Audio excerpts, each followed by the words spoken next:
موزہ گلاب پور میرے تھانے سے صرف نصف میل کی دوری پر واقع تھا، لیکن یہ مختصر سا فاصلہ کسی سڑک پر سفر کرتے ہوئے طے نہیں کیا جا سکتا تھا، کیونکہ گلاب پور اور میرے تھانے کے بیچ کچی یا پکی سڑک نام کی کوئی شے نہیں تھی۔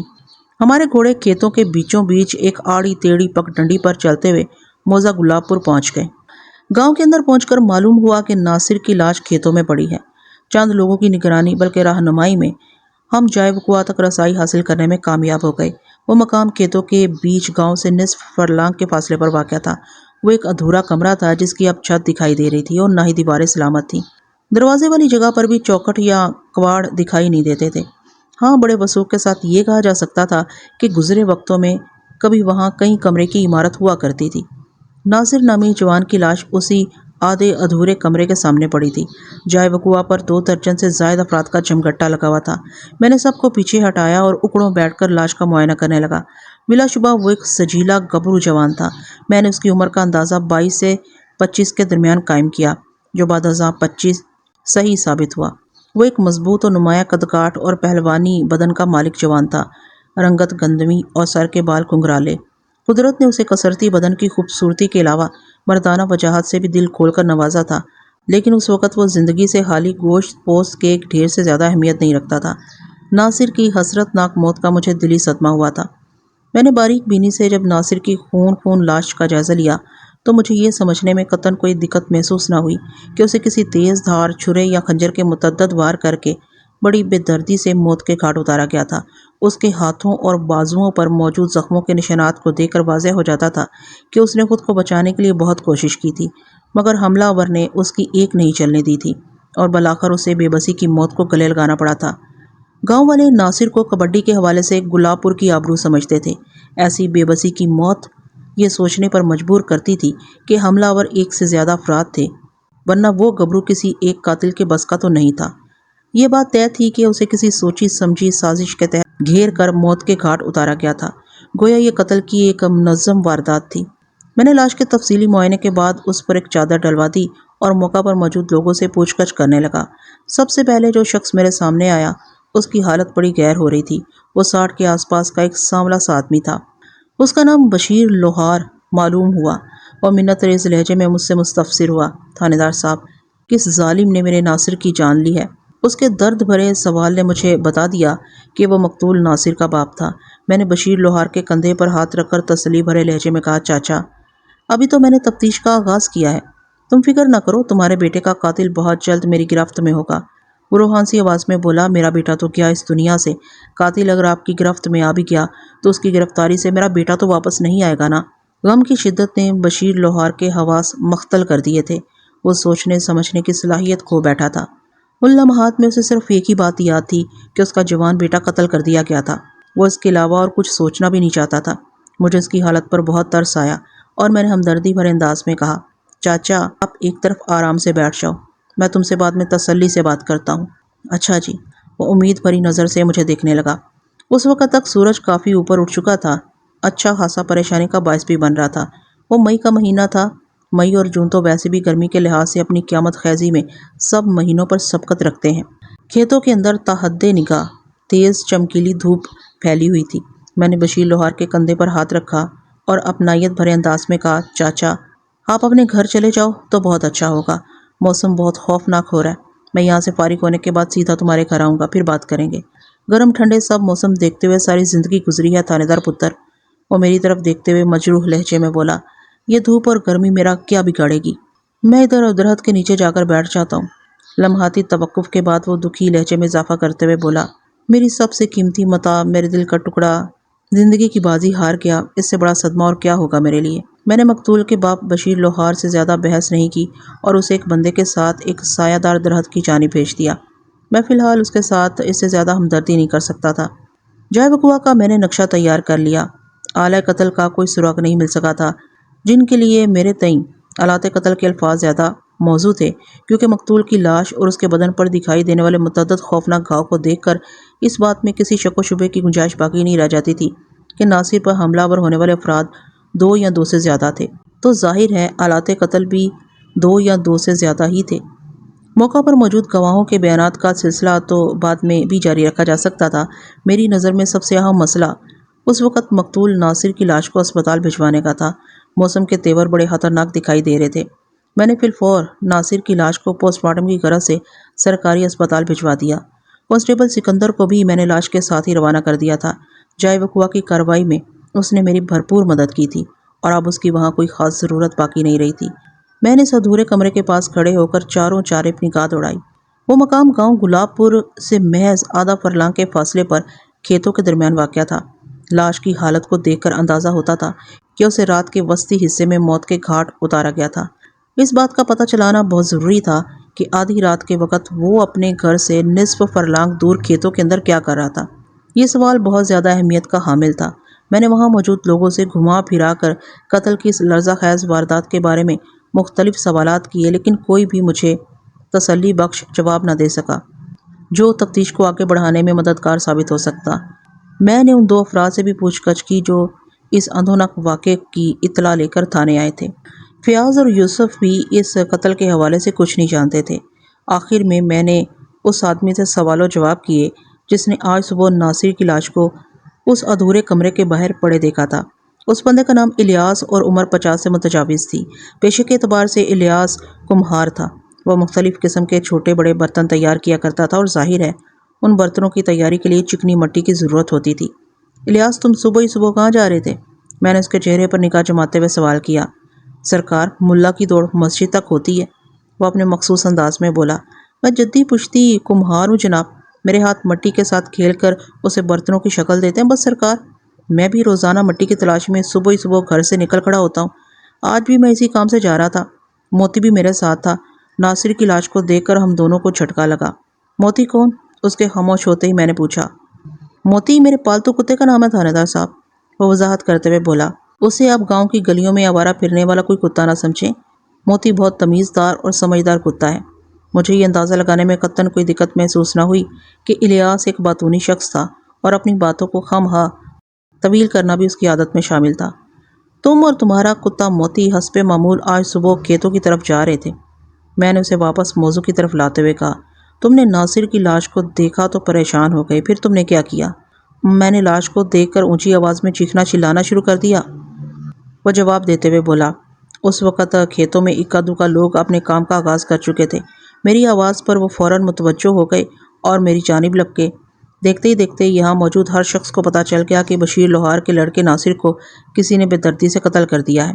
وہ اپنی طویل بات ختم کر کے خاموش ہوا تو میں نے گہری سنجیدگی سے پوچھا، کیا تم روزانہ صبح اپنے موتی کے ساتھ اسی راستے سے گزرتے ہو؟ میرا مطلب ہے اس ادھورے کمرے کے پاس سے تمہارا گزر ہوتا ہے؟ نہیں جناب، میرا راستہ تو ذرا ہٹ کر ہے، میں ادھر سے گزرتا ہوں۔ بات کے اختتام پر اس نے 100 گز دور ایک جانب اشارہ بھی کر دیا۔ میں نے پوچھا، آج اس کمرے کے قریب سے گزرنے کا کوئی خاص سبب تھا؟ جی ہاں، خاص سبب تھا، وہ اس بات میں سر ہلاتے ہوئے بولا۔ میں نے سوالی انداز میں اس کی طرف دیکھا۔ کیا سبب تھا؟ میں تو جناب ہمیشہ کی طرح آج بھی اپنے راستے پر جا رہا تھا، وہ وضاحت کرتے ہوئے بولا۔ اچانک موتی نے ہلکے پھلکے غرانا اور پھر بھونکنا شروع کر دیا۔ موتی کی اس حرکت پر میں چونک اٹھا، کیونکہ میرا تجربہ یہ ہے کہ موتی جب بھی اس قسم کا رد عمل ظاہر کرتا ہے کوئی نہ کوئی مصیبت ضرور نازل ہوتی ہے، اور آج بھی بالکل ویسا ہی ہوا۔ میں نے موتی کی حرکت پر توجہ دی تو یہ اپنے راستے سے ہٹ کر اس کمرے کی جانب بڑھنے لگا۔ میں بھی اس کے پیچھے چل پڑا اور یہاں پہنچ گیا۔ اس کے بعد کی بات میں آپ کو بتا ہی چکا ہوں۔ الیاس کی وضاحت انتہائی قابل یقین اور سمجھ میں آنے والی بات تھی۔ جانور خصوصاً کتا بہت سے ایسے معاملات کا ادراک کر لیتا ہے جو انسان کے بس کی بات نہیں، خاص طور پر اس کے سونگھنے کی حس ناقابل یقین حد تک تیز ہوتی ہے۔ تم نے یہاں پہنچ کر ناصر کی لاش کو دیکھا اور چلا کر لوگوں کو اپنی جانب متوجہ کرنے کی کوشش کی۔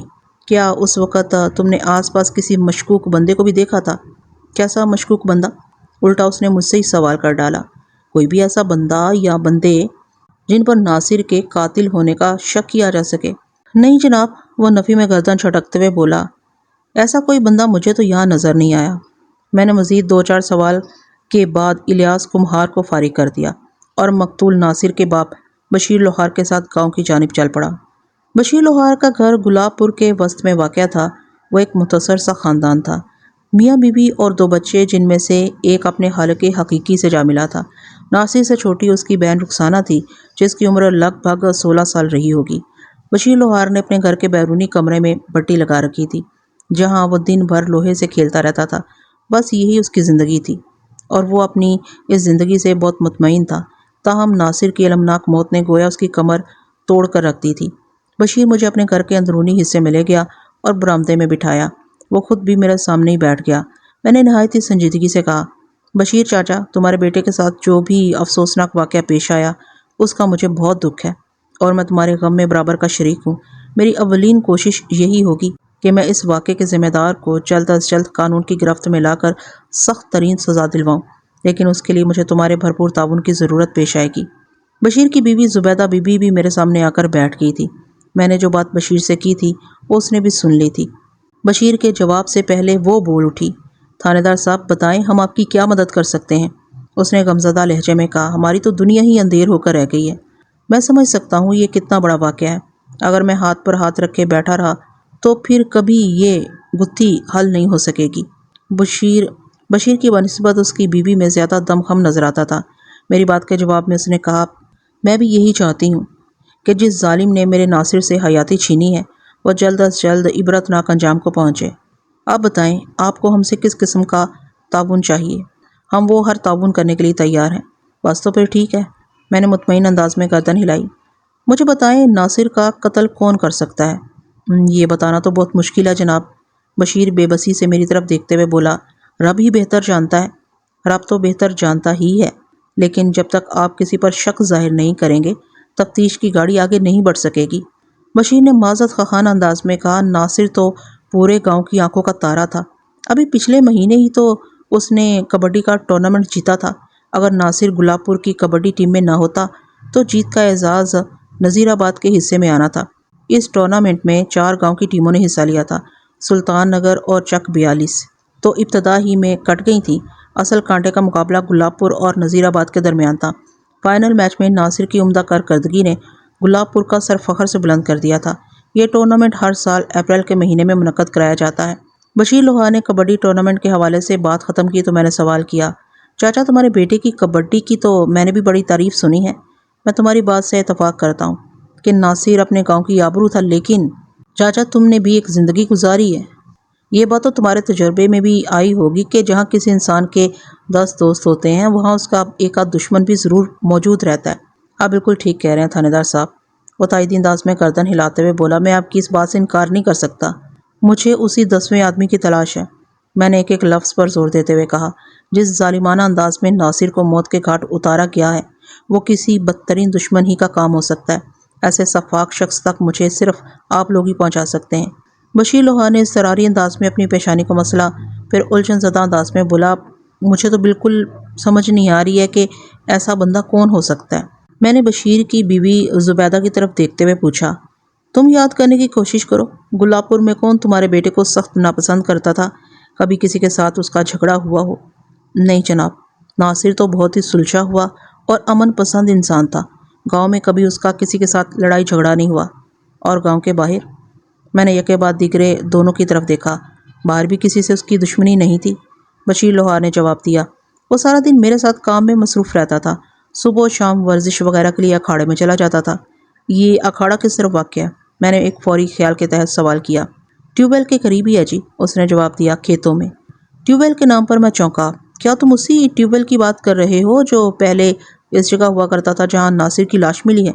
جی ہاں، یہ ٹیوب ویل کسی زمانے میں اسی کمرے میں لگا ہوا تھا، اس نے تائیدی لہجے میں بتایا، لیکن یہ کافی عرصہ پہلے کی بات ہے۔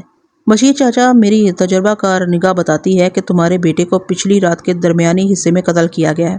تم نے بتایا کہ ناصر صبح و شام اکھاڑے میں کسرت وغیرہ کے لیے جایا کرتا تھا، پھر وہ آدھی رات کو گھر سے باہر کیا کر رہا تھا، وہ بھی اکھاڑے سے 100-200 گز دور؟ یہ بات تو ہماری بھی سمجھ میں نہیں آ رہی تھانے دار صاحب۔ زبیدہ بی بی نے تفکر آمیز نظر سے مجھے دیکھا۔ ناصر پچھلی رات ادھر کیا کرنے گیا تھا؟ کیا وہ رات کو معمول کے مطابق گھر میں سویا تھا؟ جی بالکل، زبیدہ نے جواب دیا۔ بشیر لوہار بولا، کل شام سے پہلے وہ ورزش کرنے اکھاڑے میں بھی گیا تھا، پھر ہم چاروں نے ایک ساتھ بیٹھ کر کھانا کھایا اور تھوڑی دیر کے بعد سونے کے لیے لیٹ گئے۔ آپ لوگ رات میں سوتے کہاں ہیں؟ میں نے ان سے پوچھا۔ موسم ایسا ہے کہ کمروں کے اندر گھس کر سونا ممکن نہیں رہا۔ آپ بالکل ٹھیک کہہ رہے ہیں جناب، آج کل دن تو دن رات میں بھی اچھی خاصی گرمی ہو رہی ہے، بشیر نے جواب دیا۔ میں، زبیدہ اور ہماری بیٹی رخسانہ گھر کے صحن میں چارپائیاں بچھا کر سوتے ہیں۔ اور ناصر؟ وہ رات کو کہاں سوتا تھا؟ وہ چھت پر سوتا تھا جی، زبیدہ نے جواب دیا۔ بشیر نے کہا صرف سردیوں کے 2-3 مہینے وہ اپنی چارپائی نیچے لاتا تھا، ورنہ اس کی ہمیشہ سے یہ عادت تھی کہ وہ رات کو چھت پر ہی سویا کرتا تھا۔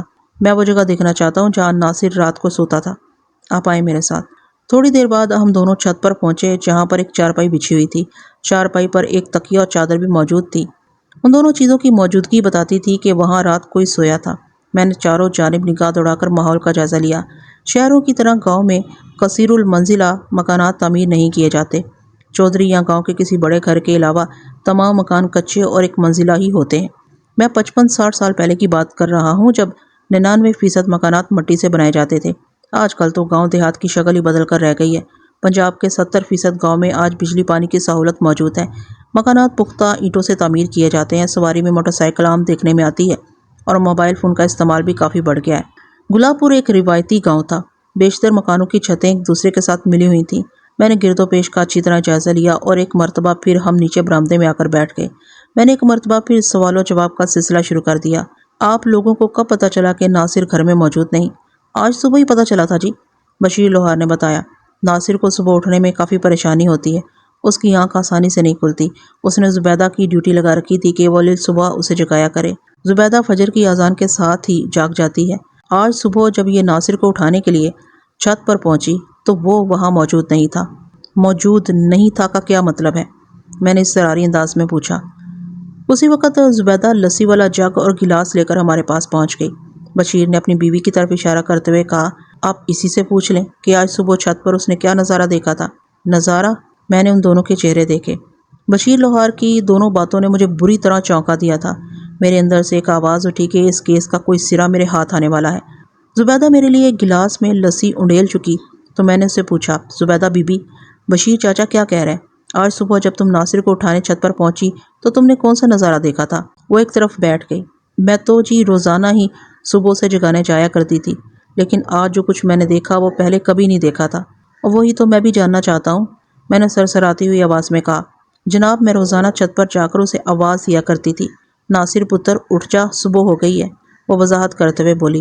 دوسری نہیں تو تیسری آواز پر وہ آنکھیں ملتا ہوا اٹھ کر بیٹھ جاتا تھا، لیکن آج صبح جب ایسا نہیں ہوا تو مجھے حیرت ہوئی اور میں نے جھنجھوڑ کر اسے جگانے کی کوشش کی، اور اسی وقت پتہ چلا کہ ناصر تو چارپائی پر موجود ہی نہیں۔ چارپائی پر چادر کے نیچے تکیہ اس طرح رکھا ہوا تھا کہ دور سے دیکھنے پر یہی نظر آئے کہ وہاں کوئی سو رہا ہے۔ اوہو، میں نے متاسفانہ انداز میں کہا، اس کا مطلب ہے پچھلی رات ناصر اپنی مرضی سے گھر سے نکلا تھا۔ وہ نہیں چاہتا تھا کہ آپ لوگوں میں سے کسی کو اس کی غیر حاضری کا احساس ہو۔ جی یہی بات سمجھ میں آ رہی ہے، بشیر نے کمزور سی آواز میں کہا۔ اس کا مطلب ہے، میں نے سوچ میں ڈوبے ہوئے لہجے میں کہا، وہ اس سے پہلے بھی یہ حرکت کرتا رہا ہوگا۔ جناب اگر پہلے ناصر نے ایسا کیا ہوتا تو زبیدہ کی نظر میں آ جاتا، بشیر نے کہا۔ نہیں، میں نے بڑی شدت سے نفی میں گردن ہلائی۔ اس سے پہلے وہ اس لیے زبیدہ کی پکڑ میں نہیں آیا کہ صبح سے پہلے وہ واپس آ جایا کرتا ہوگا۔ ان لمحوں میں میرا ذہن نہایت ہی تیز رفتاری سے کام کر رہا تھا۔ صرف ایک نکتے نے یہ کیس کھول کر میرے سامنے رکھ دیا تھا۔ مجھے اس معاملے میں سے عشق معشوقی کی بو آ رہی تھی۔ یہ آپ کیا کہہ رہے ہیں تھانے دار جی؟ ایسی کوئی بات ہمارے علم میں تو نہیں۔ میں بالکل سچ کہہ رہا ہوں۔ میں نے باری باری ان دونوں کی آنکھوں میں جھانکا۔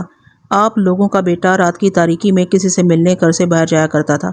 زیادہ امکان اس بات کا ہے کہ وہ کوئی لڑکی ہے۔ بتائیں، ناصر کا گاؤں کی کسی لڑکی کے ساتھ چکر چل رہا تھا؟ دونوں نے بے یقینی سے ایک دوسرے کی طرف دیکھا۔ پھر بشیر نے مجھ سے کہا، تھانے دار جی، ناصر اس قسم کا لڑکا نہیں تھا۔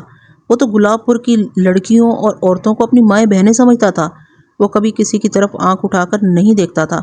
میں مان ہی نہیں سکتا کہ اس کا کسی لڑکی سے کوئی محبت کا معاملہ نہ چل رہا ہو۔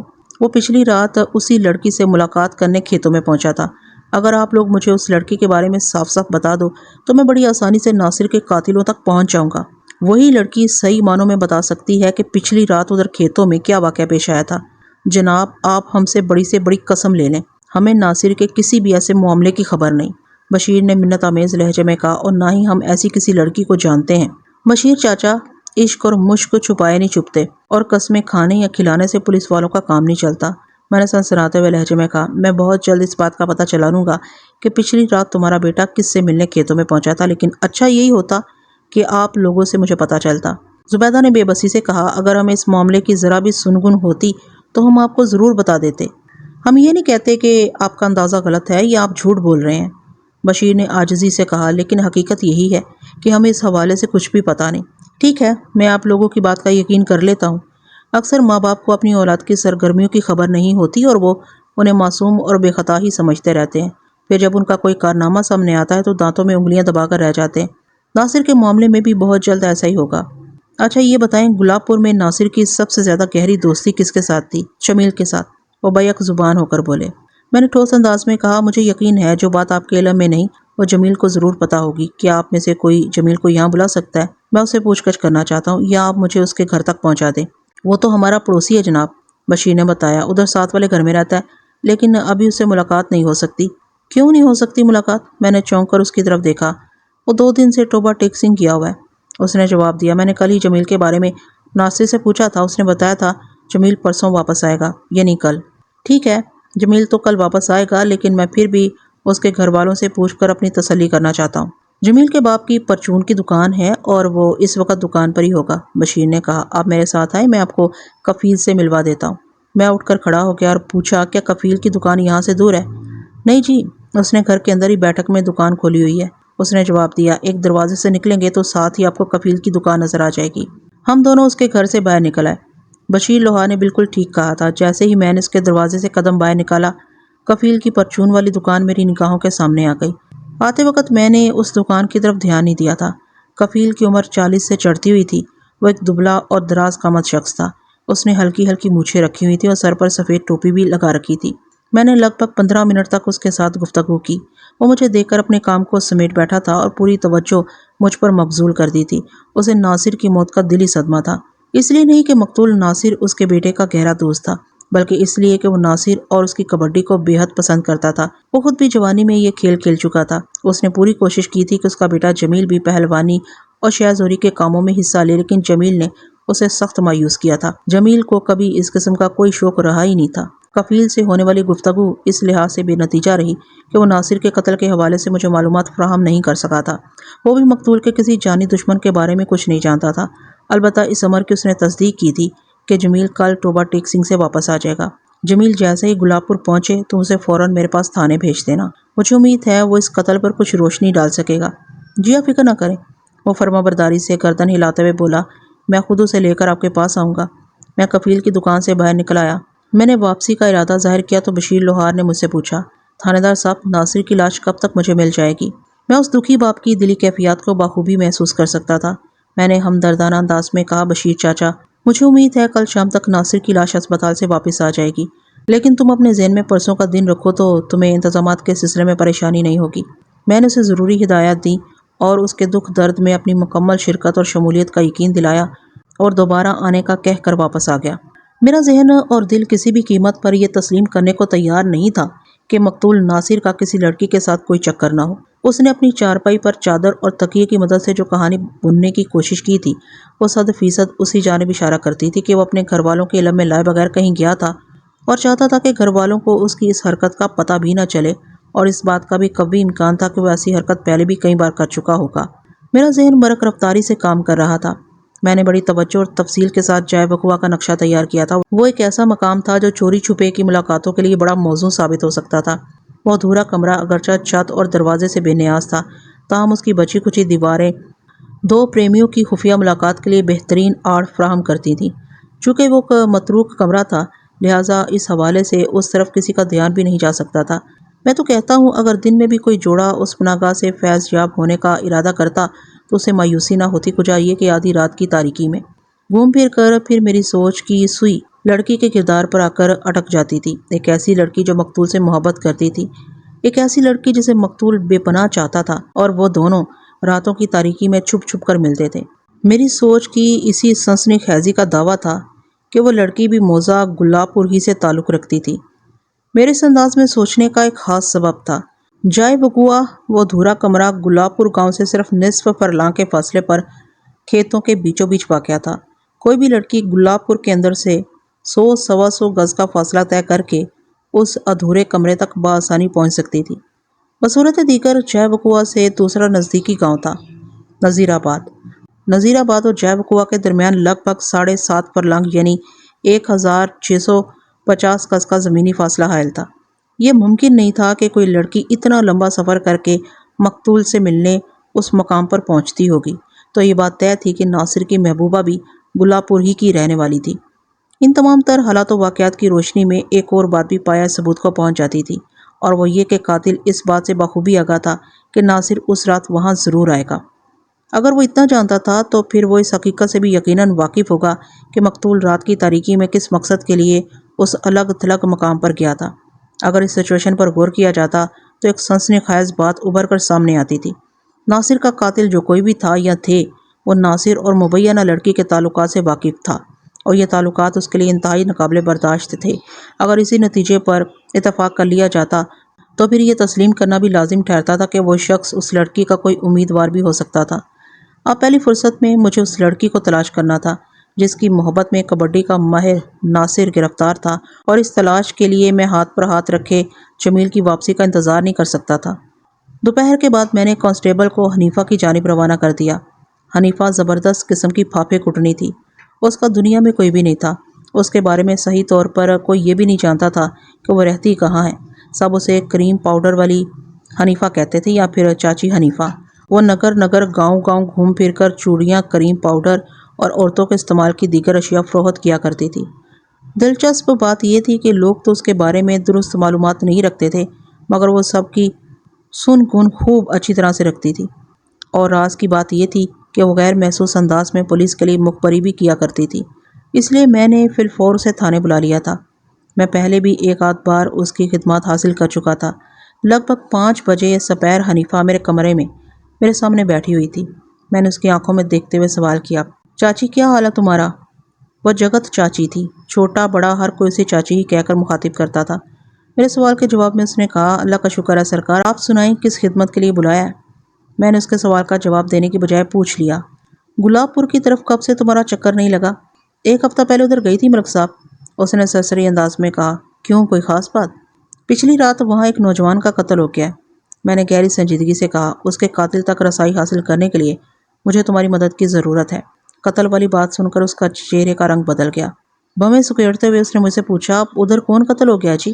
مقتول کا نام ہے ناصر، میں نے بتایا، بشیر لوہار کا بیٹا ناصر۔ آج صبح ہی میں نے اس کی لاش پوسٹ مارٹم کے لیے سرکاری اسپتال بھجوائی ہے۔ آپ کہیں اس ناصر کی بات تو نہیں کر رہے جو کبڈی کا کھلاڑی بھی ہے؟ وہ سرسراتے ہوئے لہجے میں بولی۔ ہاں ہاں بالکل وہی، میں نے تائیدی انداز میں گردن ہلائی۔ کیا تم اسے جانتی ہو؟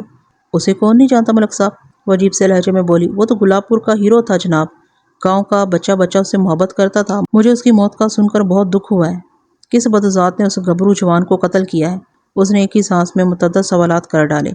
میرے لیے یہ بات واقعی حیران کن تھی کہ ناصر کو بشیر لوہار کے بیٹے کی بنسبت کبڈی کے کھلاڑی کی حیثیت سے لوگ زیادہ جانتے تھے۔ کم سے کم حنیفہ کے بے ساختہ تبصرے سے تو میں نے یہی محسوس کیا تھا۔ حنیفہ، اگر مجھے پتا ہوتا کہ ناصر کو کس نے قتل کیا ہے تو میں فوراً جا کر اس بندے کو ہتھ کڑی لگا لیتا، پھر تمہیں تھانے بلانے اور تم سے اس کیس میں مدد لینے کی ضرورت ہی کیا تھی؟ حکم کریں ملک صاحب، میں اس سلسلے میں کس طرح قانون کے لیے مفید ثابت ہو سکتی ہوں؟ مجھے آپ کے کام آ کر خوشی ہوگی۔ میری دلی خواہش ہے کہ ناصر کا قاتل جلد از جلد آہنی سلاحوں کے پیچھے نظر آئے۔ شاباش، تم نے میری خواہش کی بھی ترجمانی کی ہے، میں نے سراہنے والے انداز میں کہا۔ مجھے یقین ہے تم قاتل کی گرفتاری کے سلسلے میں بہت کردار ادا کر سکتی ہو۔ آپ حکم کریں، مجھے کرنا کیا ہے؟ وہ ٹینشن ہو گئی۔ ابھی تھوڑی دیر پہلے تم نے بڑے جذباتی انداز میں بتایا کہ گلاب پور کا بچہ ناصر سے محبت کرتا تھا، ایسا کہا ہے یا نہیں؟ جی یہ ایک حقیقت ہے، لیکن میں سمجھ نہیں سکی کہ آپ کہنا کیا چاہ رہے ہیں۔ میں سمجھاتا ہوں۔ یہ ٹھیک ہے کہ گلاب پور کا بچہ مقتول ناصر سے بے پناہ محبت کرتا تھا، لیکن میں یہ جاننا چاہتا ہوں کہ وہ جوان گلاب پور کی کس حسینہ سے محبت کرتا تھا، گاؤں کی کس لڑکی کے ساتھ اس کا معاشقہ چل رہا تھا؟ اوہو، اس نے گہری سانس خارج کی اور بولی، تو قتل کی اس واردات کا تعلق ناصر کی محبت کی کسی کہانی کے ساتھ بھی جڑا ہوا ہے؟ 101% حنیفہ، میں نے اپنی بات پر زور دیتے ہوئے کہا۔ وہ گمبھیر انداز میں مستفسر ہوئی۔ آپ کا مطلب ہے اسی لڑکی نے ناصر کا خون کیا ہے؟ نہیں، میرا یہ مطلب ہرگز نہیں، میں نے نفی میں گردن ہلائی۔ لیکن مجھے یہ یقین ضرور ہے کہ اگر وہ لڑکی میرے سامنے آ جائے تو میں بآسانی ناصر کے قاتل یا قاتلوں تک رسائی حاصل کر سکتا ہوں، اور تمہاری سنجیدگی اور دلچسپی دیکھ کر میں پورے وثوق سے کہہ سکتا ہوں کہ تم ناصر کے کسی ایسے معاشقے کے بارے میں اچھی طرح جانتی ہو۔ اچھی طرح تو نہیں، مگر مجھے کچھ اڑتی خبر ضرور ہے، وہ ٹھوس لہجے میں بولی۔ آپ مجھے 1 دن کی مہلت دیں تو میں دودھ کا دودھ اور پانی کا پانی الگ کر کے آپ کے سامنے رکھ دوں گی۔ ٹھیک ہے، میں تمہیں 1 دن کا وقت دیتا ہوں۔ میں نے اس کی فرمائش پوری کرتے ہوئے کہا، تمہارے پاس کل شام تک کی مہلت ہے، لیکن تھانے سے نکلنے سے پہلے تمہیں ایک کام کرنا ہوگا۔ کون سا کام؟ دودھ کا دودھ اور پانی کا پانی تو کل شام تک الگ ہو سکے گا، میں نے معنی خیز انداز میں کہا۔ اس وقت تو دونوں باہم ملے ہوئے ہیں، یعنی مثل لسی ہیں، ہے نا؟ جی آپ بالکل ٹھیک کہہ رہے ہیں۔ بس تو پھر یہاں سے روانہ ہونے سے پہلے مجھے اس لسی کی ایک جھلک دکھا دو۔ تم نے تھوڑی دیر پہلے اس بات کا اقرار کیا ہے کہ تمہیں ناصر کے عشقیہ معاملات کی اڑتی اڑتی خبر ہے، وہ انکشاف کرتے ہوئے بولی۔ ریشمہ، میں نے معنی خیز انداز میں کہا، یہ ریشمہ کون ہے؟ ریشمہ کا اصل نام ریشم ہے جی، وہ وضاحت کرتے ہوئے بولی۔ یہ شکور ترکان کی بیٹی ہے جو ادھر گلاب پور ہی میں رہتا ہے، لیکن ملک صاحب یہ ابھی کچی پکی اطلاع ہے، آپ نے مجھے تصدیق کرنے کے لیے 1 دن دیا ہے، میں کل آپ سے کوئی ٹھوس بات کروں گی۔ ٹھیک ہے حنیفہ، میں نے سوچ میں ڈوبے ہوئے لہجے میں کہا، ذرا ہاتھ پاؤں بچا کر کام کرنا، کسی کو احساس نہیں ہونا چاہیے کہ تم کس مشن پر ہو۔ اگلے روز گرمی کا زور مزید بڑھ گیا تھا۔ گزشتہ روز کی بنسبت آج دھوپ میں کہیں زیادہ تپش پائی جاتی تھی۔ سورج نکلنے سے پہلے ہوا بند ہو گئی تھی، لگتا تھا آج کا دن بہت قیامت خیز گزرے گا۔ اس سال گرمیاں کچھ زیادہ ہی شدت اختیار کر گئی تھیں۔ میں نے دن کے کھانے سے فارغ ہونے کے بعد ظہر کی نماز ادا کی ہی تھی کہ مجھے اطلاع دی گئی، گلاب پور سے 2 افراد مجھ سے ملنے آئے ہیں۔ میں نے انہیں فوراً اپنے کمرے میں بلا لیا۔ ان میں ایک کفیل کریانہ فروش اور دوسرا اس کا بیٹا جمیل تھا۔ رسمی لیکس لیک کے بعد دراز قامت کفیل نے کہا، تھانے دار صاحب، میں نے اپنا وعدہ پورا کر دیا۔ جمیل نے گھر میں قدم رکھا ہی تھا کہ میں اسے لے کر آپ کے پاس آ گیا ہوں۔ شاباش، میں نے سراہنے والے انداز میں کہا، کفیل اگر تمہاری طرح ہر شخص فرض شناس اور ذمہ داری کا مظاہرہ کرے تو ہمارا ملک جنت سے بھی زیادہ خوبصورت بن سکتا ہے۔ بس جی، میں تو اپنا فرض پورا کرنے کی کوشش کرتا ہوں، وہ سادگی سے بولا، آگے اللہ کی مرضی۔ کفیل، ابھی تھوڑی دیر کے لیے تم باہر جا کر برآمدے میں بیٹھو، میں جمیل سے تنہائی میں چند باتیں کرنا چاہتا ہوں۔ جی ضرور، وہ اٹھ کر کھڑا ہو گیا، پھر میری طرف دیکھتے ہوئے بولا، تھانے دار صاحب، آپ جمیل سے دل کھول کر باتیں کریں اور مجھے اجازت دیں۔ ٹھیک ہے، اگر تم چاہو تو واپس جا سکتے ہو۔ وہ بیٹے کی طرف دیکھتے ہوئے بولا، جمیل، یہاں سے فارغ ہونے کے بعد تم سیدھے گھر ہی آنا، ٹھیک ہے ابا جی، آپ بے فکر ہو جائیں۔ کفیل تھانے سے رخصت ہوا تو میں جمیل کی جانب متوجہ ہو گیا۔ وہ ایک گورا چٹا اور پستہ قامت جوان تھا، عمر 25 کے ارد گرد نظر آتی تھی۔ اس وقت وہ خاصا غمزدہ دکھائی دیتا تھا۔ میں نے براہ راست گفتگو کا آغاز کرتے ہوئے پوچھا، جمیل، تمہیں ناصر کو پیش آنے والے واقعے کا پتہ تو چل ہی گیا ہوگا؟ جی تھانے دار صاحب، اس نے اس بات میں گردن ہلائی، مجھے اس کی موت کا جتنا دکھ ہے میں بیان نہیں کر سکتا۔ تم بیان نہ کرو، پھر بھی میں تمہارے غم کو محسوس کر سکتا ہوں، میں نے ہمدردی بھرے لہجے میں کہا۔ پھر پوچھا، تمہارے خیال میں ناصر کی موت کا ذمہ دار کون ہو سکتا ہے؟ جناب، فوری طور پر تو کچھ کہنا ممکن نہیں، وہ جذبز ہوتے ہوئے بولا۔ آپ کی تفتیش کیا کہتی ہے؟ میری تفتیش تو تمہاری جانب اشارہ کرتی ہے۔ یہ بات کہتے ہوئے میرے ذہن میں جمیل کے لیے کوئی بھی منفی یا شک زدہ خیال نہیں تھا، لیکن وہ بدک کر مجھے تکنے لگا اور اضطراری لہجے میں بولا، جناب یہ آپ کیا کہہ رہے ہیں؟ میں بھلا اپنے دوست کی جان کیسے لے سکتا ہوں؟ مجھے یقین ہے تم ناصر کی موت کے ذمہ دار نہیں ہو، کیونکہ تم پچھلے 3 دن سے گلاب پور میں تھے ہی نہیں۔ پھر آپ نے ایسا کیوں کہا کہ آپ کی تفتیش میری جانب اشارہ کرتی ہے؟ میں نے کچھ بھی غلط نہیں کہا جمیل، میں نے وضاحت کی، میری تفتیش تمہاری جانب اس حوالے سے اشارہ کرتی ہے کہ تم مجھے ناصر کے قاتل تک پہنچا سکتے ہو۔ جمیل، کیا تم نہیں چاہتے کہ ناصر کا قاتل جیل کی سنگلا دیواروں کے پیچھے باقی کی زندگی گزارے؟ میں اسے بھی زیادہ چاہتا ہوں تھانے دار صاحب۔ وہ رات کی تاریکی میں کسی سے خفیہ ملاقات کرنے وہاں جایا کرتا تھا، میں نے اپنی سوچ سے جمیل کو آگاہ کرتے ہوئے کہا، کسی لڑکی سے؟ آپ کا اندازہ درست ہے، اس نے ایک بوجھل سانس خارج کی۔ ریشمہ سے نا؟ میں نے ٹٹولتی ہوئی نظر سے اس کی طرف دیکھا۔ جی، اس نے اس بات میں گردن ہلا دی۔ یہ سلسلہ کب سے چل رہا تھا؟ کوئی 2-3 ماہ سے، اس نے جواب دیا۔ وہ دونوں ایک دوسرے کو پسند کرتے تھے۔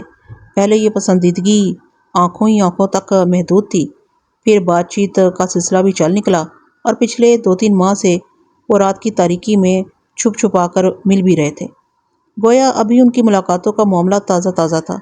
میں نے سوچ میں ڈوبے ہوئے لہجے میں کہا، پھر پوچھا، اس عشقیہ داستان سے اور کون کون واقف تھا؟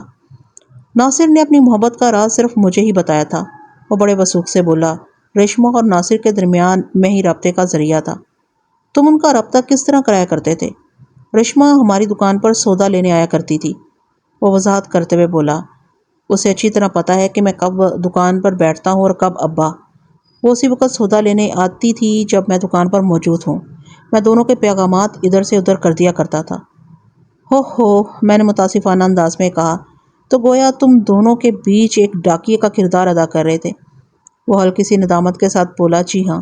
پھر تو تمہیں یہ بھی پتہ ہوتا ہوگا کہ وہ کس رات کھیتوں میں ملاقات کریں گے؟ میں نے پوچھا۔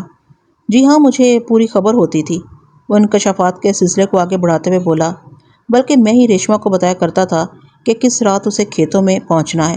اگر وہ اپنی آمد کا یقین دلاتی تھی تو پھر میں ناصر کو بتا دیا کرتا تھا۔ ناصر ملاقات کے وقت سے تھوڑی دیر پہلے وہاں پہنچ جایا کرتا تھا۔ کیا ان کی محبت بھری اس ملاقات کے موقع پر تم بھی آس پاس ہی موجود رہا کرتے تھے؟ میں نے قریت کا عمل جاری رکھتے ہوئے پوچھا۔ نہیں جناب، وہ نفی میں گردن ہلاتے ہوئے بولا، میں کبھی اس طرف نہیں گیا تھا۔ البتہ دوسرے دن ناصر خود ہی مجھے بتا دیا کرتا تھا کہ ان دونوں کے بیچ کس طرح کی محبت بھری باتیں ہوئی تھیں۔ اچھا، تو تمہیں پوری خبر تھی؟ ان کی محبت کتنی بلندی پر پرواز کر رہی تھی؟ میں نے اس کی آنکھوں میں جھانکتے ہوئے سوال کیا۔ جی تھانے دار صاحب، وہ اس بات میں سر ہلاتے ہوئے بولا، وہ دونوں بہت تیزی سے قریب آ رہے تھے۔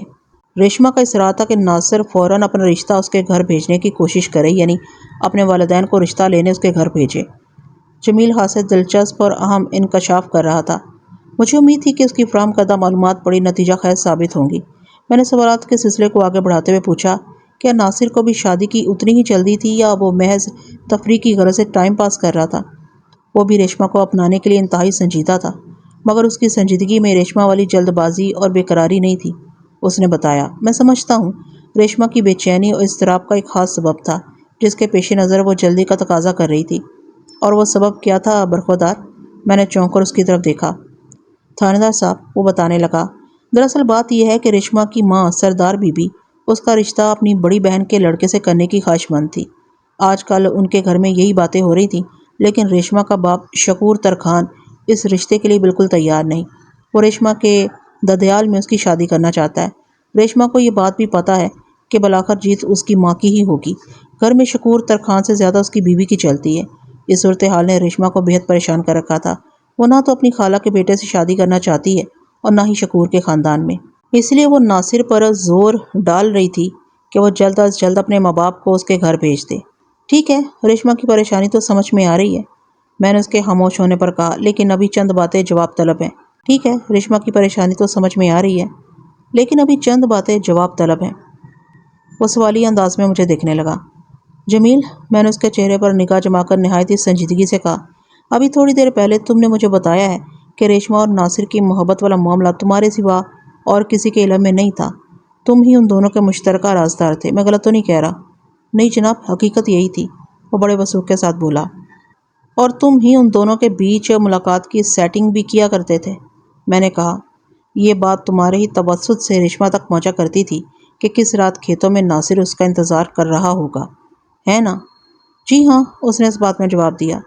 میں نے پوچھا، پچھلے 2 دن سے گلاب پور میں نہیں ہو، ابھی تھوڑی دیر پہلے ٹوبہ ٹیک سنگھ سے واپس آئے ہو، لیکن ناصر کا قتل پچھلی رات کو ہوا ہے۔ وہ کھیتوں میں پہنچا تھا تو اس کی لاش ادھر سے ملی ہے، اور آدھی رات کے وقت وہ ظاہر ہے ریشما سے ملنے ہی ادھر گیا ہوگا۔ جب تم گلاب پور میں موجود ہی نہیں تھے تو پھر ریشما کو اس ملاقات کی خبر کس نے دی ہوگی؟ کیا اس بار ناصر نے خود ہی اسے کہہ دیا تھا کہ اسے کس رات ملاقات کے لیے کھیتوں میں پہنچنا ہے؟ نہیں جناب، ایسی کوئی بات نہیں، وہ گہری سنجیدگی سے وضاحت کرتے ہوئے بولا۔ جس دن میں ٹوبہ ٹیک سنگھ گیا ہوں اسی روز یہ بات طے ہو گئی تھی کہ پچھلی رات ان دونوں کو کھیتوں میں ملاقات کرنا ہے، اور میں نے اس پروگرام سے ریشما کو آگاہ بھی کر دیا تھا۔ اس کی طرف سے یقین دہانی کے بعد ہی میں نے ناصر کو خوشخبری سنائی تھی کہ وہ ضرور آئے گی۔ اس کا مطلب ہے ناصر گزشتہ رات پروگرام کے عین مطابق ریشما سے ملاقات کرنے ادھر کھیتوں میں پہنچا تھا۔ میں نے سوچ میں ڈوبے ہوئے لہجے میں کہا، جی بالکل۔ اس نے تائیدی انداز میں گردن ہلائی، اور یقیناً ریشما بھی وہاں گئی ہوگی۔ اس نے ایک مرتبہ پھر سر کو اثباتی جنبش دی۔ اس کا مطلب یہ ہوا کہ پچھلی رات کھیتوں میں ناصر کے ساتھ جو ہولناک کھیل کھیلا گیا، ریشما اس کی چشمدید گواہ ہے۔ میں نے کہا، وہ قاتل کی نشاندہی کر سکتی ہے؟ جی ہاں، میں بھی یہی سمجھتا ہوں، جمیل نے معتدل لہجے میں کہا۔ اگر ناصر کو ریشما کی آنکھوں کے سامنے موت کے گھاٹ اتارا گیا ہے تو اس کا بیان آپ کو قاتل تک پہنچنے میں مدد دے سکتا ہے، لیکن وہ بولتے بولتے رکا تو میں نے پوچھا، لیکن کیا؟ لیکن آپ ریشما کا بیان لیں گے کیسے؟ ظاہر ہے اس کے گھر جا کر، اور کیسے؟ میں نے الجھن زدہ انداز میں اس کی طرف دیکھا۔ یہ ٹھیک نہیں ہوگا تھانے دار صاحب، وہ تشویش بھری نظر سے مجھے دیکھنے لگا۔ کیا ٹھیک نہیں ہوگا؟ میں نے گھور کر اسے دیکھا۔ جو بھی کہنا چاہتے ہو کھل کر واضح الفاظ میں کہو جمیل۔ جناب، آپ کی تفتیش کا دائرہ اس کے گھر تک پہنچے گا تو ان کی محبت کی کہانی بھی ڈھکی چھپی نہیں رہ سکے گی، وہ متذبذب لہجے میں بولا۔ میں نہیں چاہتا یہ معاملہ کھل کر گاؤں والوں کے سامنے آئے۔ ناصر تو اب اس دنیا میں باقی نہیں رہا، خواہ مخواہ ریشما کی جگ ہنسائی ہوگی۔ ریشما کی جگ ہنسائی کی اہمیت کا تو تمہیں بہت احساس ہے۔ میں نے کہا، دوست کے قاتل کی گرفتاری کا دھیان نہیں ہے؟ مجھے دونوں معاملات کا ایک جتنا خیال ہے جناب، وہ منت ریز لہجے میں بولا، اسی لیے تو کہہ رہا ہوں۔ میں تمہاری بات سمجھ نہیں سکا۔ میں نے کہا، ریشما سے پوچھ گچھ کیے بغیر تفتیش کی گاڑی آگے کیسے بڑھے گی؟ میں آپ کو تفتیش سے نہیں روک رہا۔ پھر؟ میں نے سوالیہ نظر سے اسے دیکھا۔ آپ ریشما سے ضرور پوچھ گچھ کریں، لیکن اس کے گھر جا کر نہیں۔ وہ گہری سنجیدگی سے بولا، اس طرح تو اس بیچاری کی بڑی بدنامی ہوگی۔ اس کے سوا کوئی چارہ بھی تو نہیں۔ میں نے صاف کوئی کا مظاہرہ کیا۔ ہے چارہ، اگر آپ راضی ہو جائیں تو۔ کیا کہنا چاہتے ہو جمیل؟ میں نے الجھن زدہ لہجے میں پوچھا۔ اگر آپ کی اجازت ہو تو میں اس سلسلے میں ریشما سے بات کرتا ہوں۔ وہ اپنی منصوبہ بندی سے مجھے آگاہ کرتے ہوئے بولا، وہ پچھلی رات والے واقعے کے بارے میں جو بتائے گی وہ میں آپ کے سامنے پیش کر دوں گا۔ میں نے شک بھری نظر سے اس کی جانب دیکھا۔ مجھے ایسا محسوس ہوا جیسے وہ ریشما سے پوچھ گچھ کے حوالے سے مجھے بیچ سے ہٹانا چاہتا تھا۔ اگر وہ دانستہ ایسی حرکت کر رہا تھا تو اس کا ایک ہی مطلب ہو سکتا تھا کہ وہ مجھ سے کچھ چھپانے کی کوشش کر رہا ہے۔ وہ بظاہر تو مقتول سے ہمدردی جتا رہا تھا، لیکن ظاہر ہے میں اس کا دل چیر کر تو نہیں دیکھ سکتا تھا۔ وہ ریشما اور مقتول کے درمیان ایک نہایت ہی اہم کردار ادا کر رہا تھا۔ میں نے چند لمحات تک سوچتی ہوئی نظر سے اسے دیکھا، پھر حتمی لہجے میں کہا، یہ مناسب نہیں ہے جمیل۔ میری تسلی اسی وقت ہوگی جب میں خود ریشما سے سوال و جواب کر لوں گا۔ ٹھیک ہے جناب، جیسی آپ کی مرضی، وہ شکست خوردہ انداز میں بولا۔ میں تو آپ کی سہولت کی خاطر کہہ رہا تھا۔ برخوردار میں تھانے دار ہوں، ذرا بکری ٹائپ کا، میں نے جمیل کی آنکھوں میں دیکھتے ہوئے سنسنی خیز لہجے میں کہا۔ آسانی اور آرام طلبی سے مجھے سخت نفرت ہے، اس لیے تم میری سہولت کا خیال نہ کرو۔ پولیس ڈپارٹمنٹ کی نوکری کا مطلب ہے ہر وقت مشکلات سے نپٹتے رہنا، کیا سمجھے؟ جی سمجھ گیا، وہ اس بات میں گردن ہلاتے ہوئے بولا۔ آپ کو جو ٹھیک لگتا ہے وہی کریں۔ میں تو ریشما کی بدنامی اور رسوائی کی وجہ سے بھی کہہ رہا تھا۔ ظاہر ہے جب پولیس تفتیش کے لیے اس کے گھر پہنچے گی تو پھر ناصر اور ریشما کے عشق والا معاملہ چھپ نہیں سکے گا۔ پورے گاؤں کو خبر ہو جائے گی کہ ریشما راتوں کو چھپ چھپ کر مقتول ناصر سے ملاقاتیں کیا کرتی تھی۔ یہ بات اس کی شادی کے راستے میں بہت سے کانٹے بھی بچھا سکتی ہے جناب۔ ایک لحاظ سے جمیل ریشما کے لیے ٹھیک بھی کہہ رہا تھا۔ اگر وہ کنواری لڑکی اس انداز میں کسی لڑکے سے منسوب پائی جائے تو اس کے کردار پر انگلیاں اٹھنے لگتی ہیں اور یقیناً اس کی شادی کے معاملے میں رکاوٹ بھی پیش آ سکتی ہے۔ لیکن میں اس نازک ایشو کو کوئی ایسے انداز میں ہینڈل تھوڑی کرتا کہ پورے گلاب پور میں اس کی منادی ہو جاتی۔ ہر کام کو سلیقے اور ڈھنگ سے کرنے کا ایک طریقہ ہوتا ہے۔ تم فی الحال ریشما کی فکر چھوڑو، میں نے دو ٹوک انداز میں کہا۔ میں اس معاملے کو خود ہی دیکھ لوں گا۔ میں ایسا کوئی کام نہیں کروں گا جس سے اس کی ذات سوالیہ نشان بن کر رہ جائے۔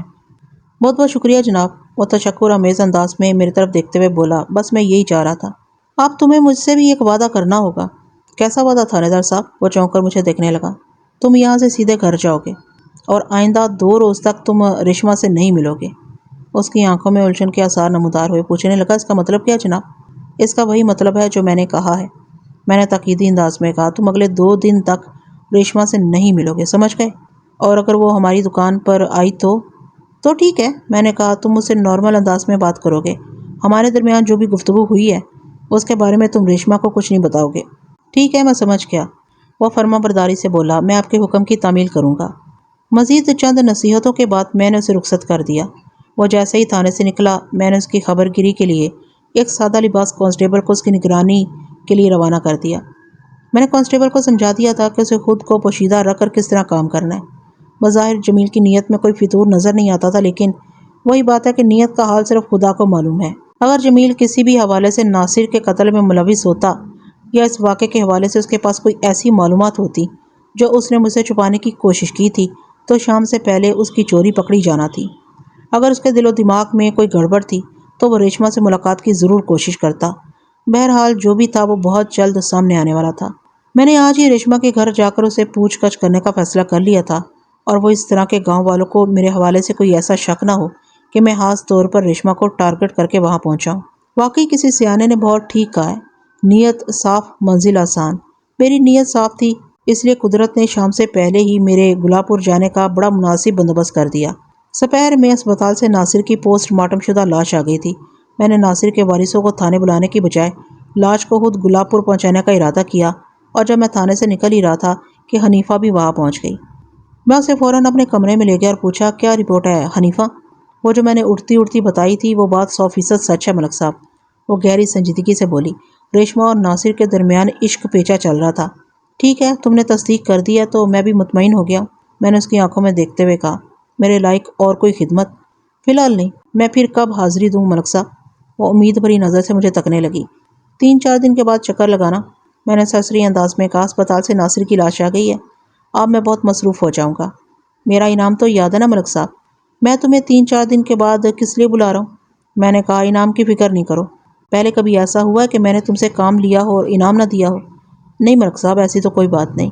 وہ جلدی سے معذرت کرتے ہوئے بولی، میں تو بس آپ کو یاد دلا رہی تھی۔ تھوڑی دیر کے بعد وہ مجھے سلام کر کے واپس چلی گئی۔ پوسٹ مارٹم کی ابتدائی رپورٹ کے مطابق مقتول ناصر کی موت 25 مئی کی رات کو ہوئی تھی۔ موت کا وقت رات 11 سے 1 بجے کے درمیان بتایا گیا تھا۔ اس کے جسم پر متعدد زخم پائے گئے تھے جو تیز دھار آلے کے ذریعے لگائے گئے تھے۔ زخموں کے تفصیلی معائنے سے یہ بات بھی سامنے آئی تھی کہ حملہ آور 2 سے زیادہ تھے اور انہوں نے خنجروں اور تیز دھار چھریوں کی مدد سے مقتول کو لہو لہان کر دیا تھا۔ سب سے زیادہ کاری وار اس کے پیٹ اور سینے پر کیے گئے تھے۔ سینے کے کئی خطرناک زخموں ہی نے ناصر کو موت کے منہ میں دھکیل دیا تھا۔ میرا یہ اندازہ 100% درست نکلا تھا کہ ناصر کو موت کے گھاٹ اتارنے والے حملہ آور 1 سے زیادہ افراد تھے جو ناصر کے لیے اپنے دل و دماغ میں شدید ترین نفرت رکھتے تھے، اور یہ بات بھی طے تھی کہ قاتل ریشمہ اور ناصر کی شبینہ مصروفیات سے بھی بخوبی آگاہ تھے۔ گویا یہ سیدھا سیدھا زن زر زمین کے مثلث کا ایک زاویہ یعنی زن تھا۔ صحیح صورت کیا تھی؟ اس راز سے تو ریشمہ ہی پردہ اٹھا سکتی تھی۔ میں اس وقت ریشمہ کے گھر ہی میں بیٹھا ہوا تھا۔ جب میں ناصر کی لاش اس کے ورثاء کے حوالے کرنے گلاب پر پہنچا تھا تو بشیر لوہار کے گھر کے سامنے بہت سے لوگ جمع ہو گئے تھے۔ بعض عمر رسیدہ افراد مجھ سے یہ جاننے کی کوشش بھی کرتے تھے کہ ناصر کے قاتل کا کچھ پتہ چلایا یا نہیں۔ میں نے سب کو موقع محل کی مناسبت سے تسلی بخش جواب دے دیا تھا۔ اسی جمگھٹے میں ریشمہ کا باپ شکور ترکھان بھی موجود تھا۔ میں شکور ترکھان کو چپکے سے ایک طرف لے گیا اور گہری سنجیدگی سے کہا، شکور، میں قتل کی اس واردات کے سلسلے میں تم سے تھوڑی پوچھ گچھ کرنا چاہتا ہوں۔ وہ حیرت بھرے لہجے میں بولا، جیسے توقع نہ ہو کہ میں اس سے بھی پوچھ گچھ کر سکتا ہوں۔ شکور، تم بھی چاہتے ہوگے کہ میں جلد از جلد ناصر کے قاتل کو گرفتار کر کے عبرتناک سزا دلواؤں۔ میں نے اس کے سوال کو نظر انداز کر کے کہا، جی تھانے دار صاحب۔ وہ اس بات میں گردن ہلاتے ہوئے بولا، اس گاؤں کا بچہ یہی چاہتا ہے۔ ناصر تو گلاب پور کی عزت آبرو تھا۔ میں نے دل میں کہا، تمہیں کیا پتا گلاب پور کی عزت آبرو تمہاری عزت و آبرو کے ساتھ کون سا کھیل کھیل رہا تھا۔ پھر زبان سے کہا، بس تو پھر تمہیں میرے سوالات کے جواب دینے پر کوئی اعتراض نہیں ہونا چاہیے۔ میں تو فرداً سبھی سے پوچھ گچھ کر رہا ہوں۔ یہ میری ڈیوٹی اور تفتیش کا حصہ ہے شکور۔ شکور ترکھان کی باتوں سے مجھے یہ تو اندازہ ہو گیا تھا کہ وہ اپنی بیٹی اور مقتول کے باہمی تعلقات سے آشنا نہیں تھا۔ ان دونوں نے محبت کی پنگیں اس احتیاط کے ساتھ بڑھا رکھی تھیں کہ ہمہ شمہ تو کیا، حواس کو بھی اس کی کانوں کان خبر نہیں تھی، ورنہ کہیں سے تو آواز نکلتی۔ میں ادھر ادھر نگاہ دوڑانے کے بعد کہا، شکور، یہاں کھڑے ہو کر بات کرنا مناسب نہیں ہوگا، کیوں نہ تمہارے گھر میں آرام سے بیٹھ کر اس موضوع پر گفتگو کریں؟ ٹھیک ہے جناب، وہ تائیدی انداز میں گردن ہلاتے ہوئے بولا، آپ آئیں میرے ساتھ۔ میں خاموشی سے اس کے ساتھ چل پڑا۔ اس وقت اسی کے گھر کی بیٹھک میں بیٹھا ہوا تھا۔ شکور ترکھان کی 2 اولادیں تھیں، ایک بیٹی ریشم عرف ریشمہ اور اس کا چھوٹا بھائی شاہد جو بھی 12 سال کا تھا، اور اس وقت گھر سے باہر اپنے دوستوں کے ساتھ کھیل کود میں مصروف تھا۔ تھوڑی دیر میں شکور کی بیوی سردار بی بی بھی چائے کی ٹرے اٹھائے بیٹھک میں آ گئی اور وہیں میرے سامنے بیٹھ گئی۔ شکور ترکھان نے بڑے احترام سے کہا، تھانے دار صاحب، آپ چائے لیں اور مجھ سے سوال بھی کرتے جائیں۔ سردار بی بی ادھر ہی بیٹھی ہے، اسے جو بھی پوچھنا ہو پوچھ لیں۔ آپ کی بیٹی ریشمہ کہاں ہے؟ میں نے ٹھہرے ہوئے لہجے میں پوچھا۔ سردار بی بی نے بتایا، وہ گھر میں ہی ہے جناب، کل سے اسے بخار چڑھا ہوا ہے، حکیم جی سے دوا بھی لا کر دی ہے لیکن کوئی خاص فرق نہیں پڑا۔ بخار تھوڑی دیر کے لیے کم ہوتا ہے پھر پھونک کر چڑھ جاتا ہے۔ ریشمہ کا بخار حکیم کی دوا سے ٹھیک نہیں ہوگا سردار بی بی، میں نے معنی خیز انداز میں کہا۔ یہ آپ کیا کہہ رہے ہیں تھانے دار صاحب؟ شکور نے عجیب سی نظر سے مجھے دیکھا۔ میں سچ کہہ رہا ہوں شکور، ریشمہ کو عشق کا بخار چڑھا ہوا ہے۔ ناصر کی المناک موت نے اس کے دل و دماغ کو جھنجھوڑ کر رکھ دیا ہے۔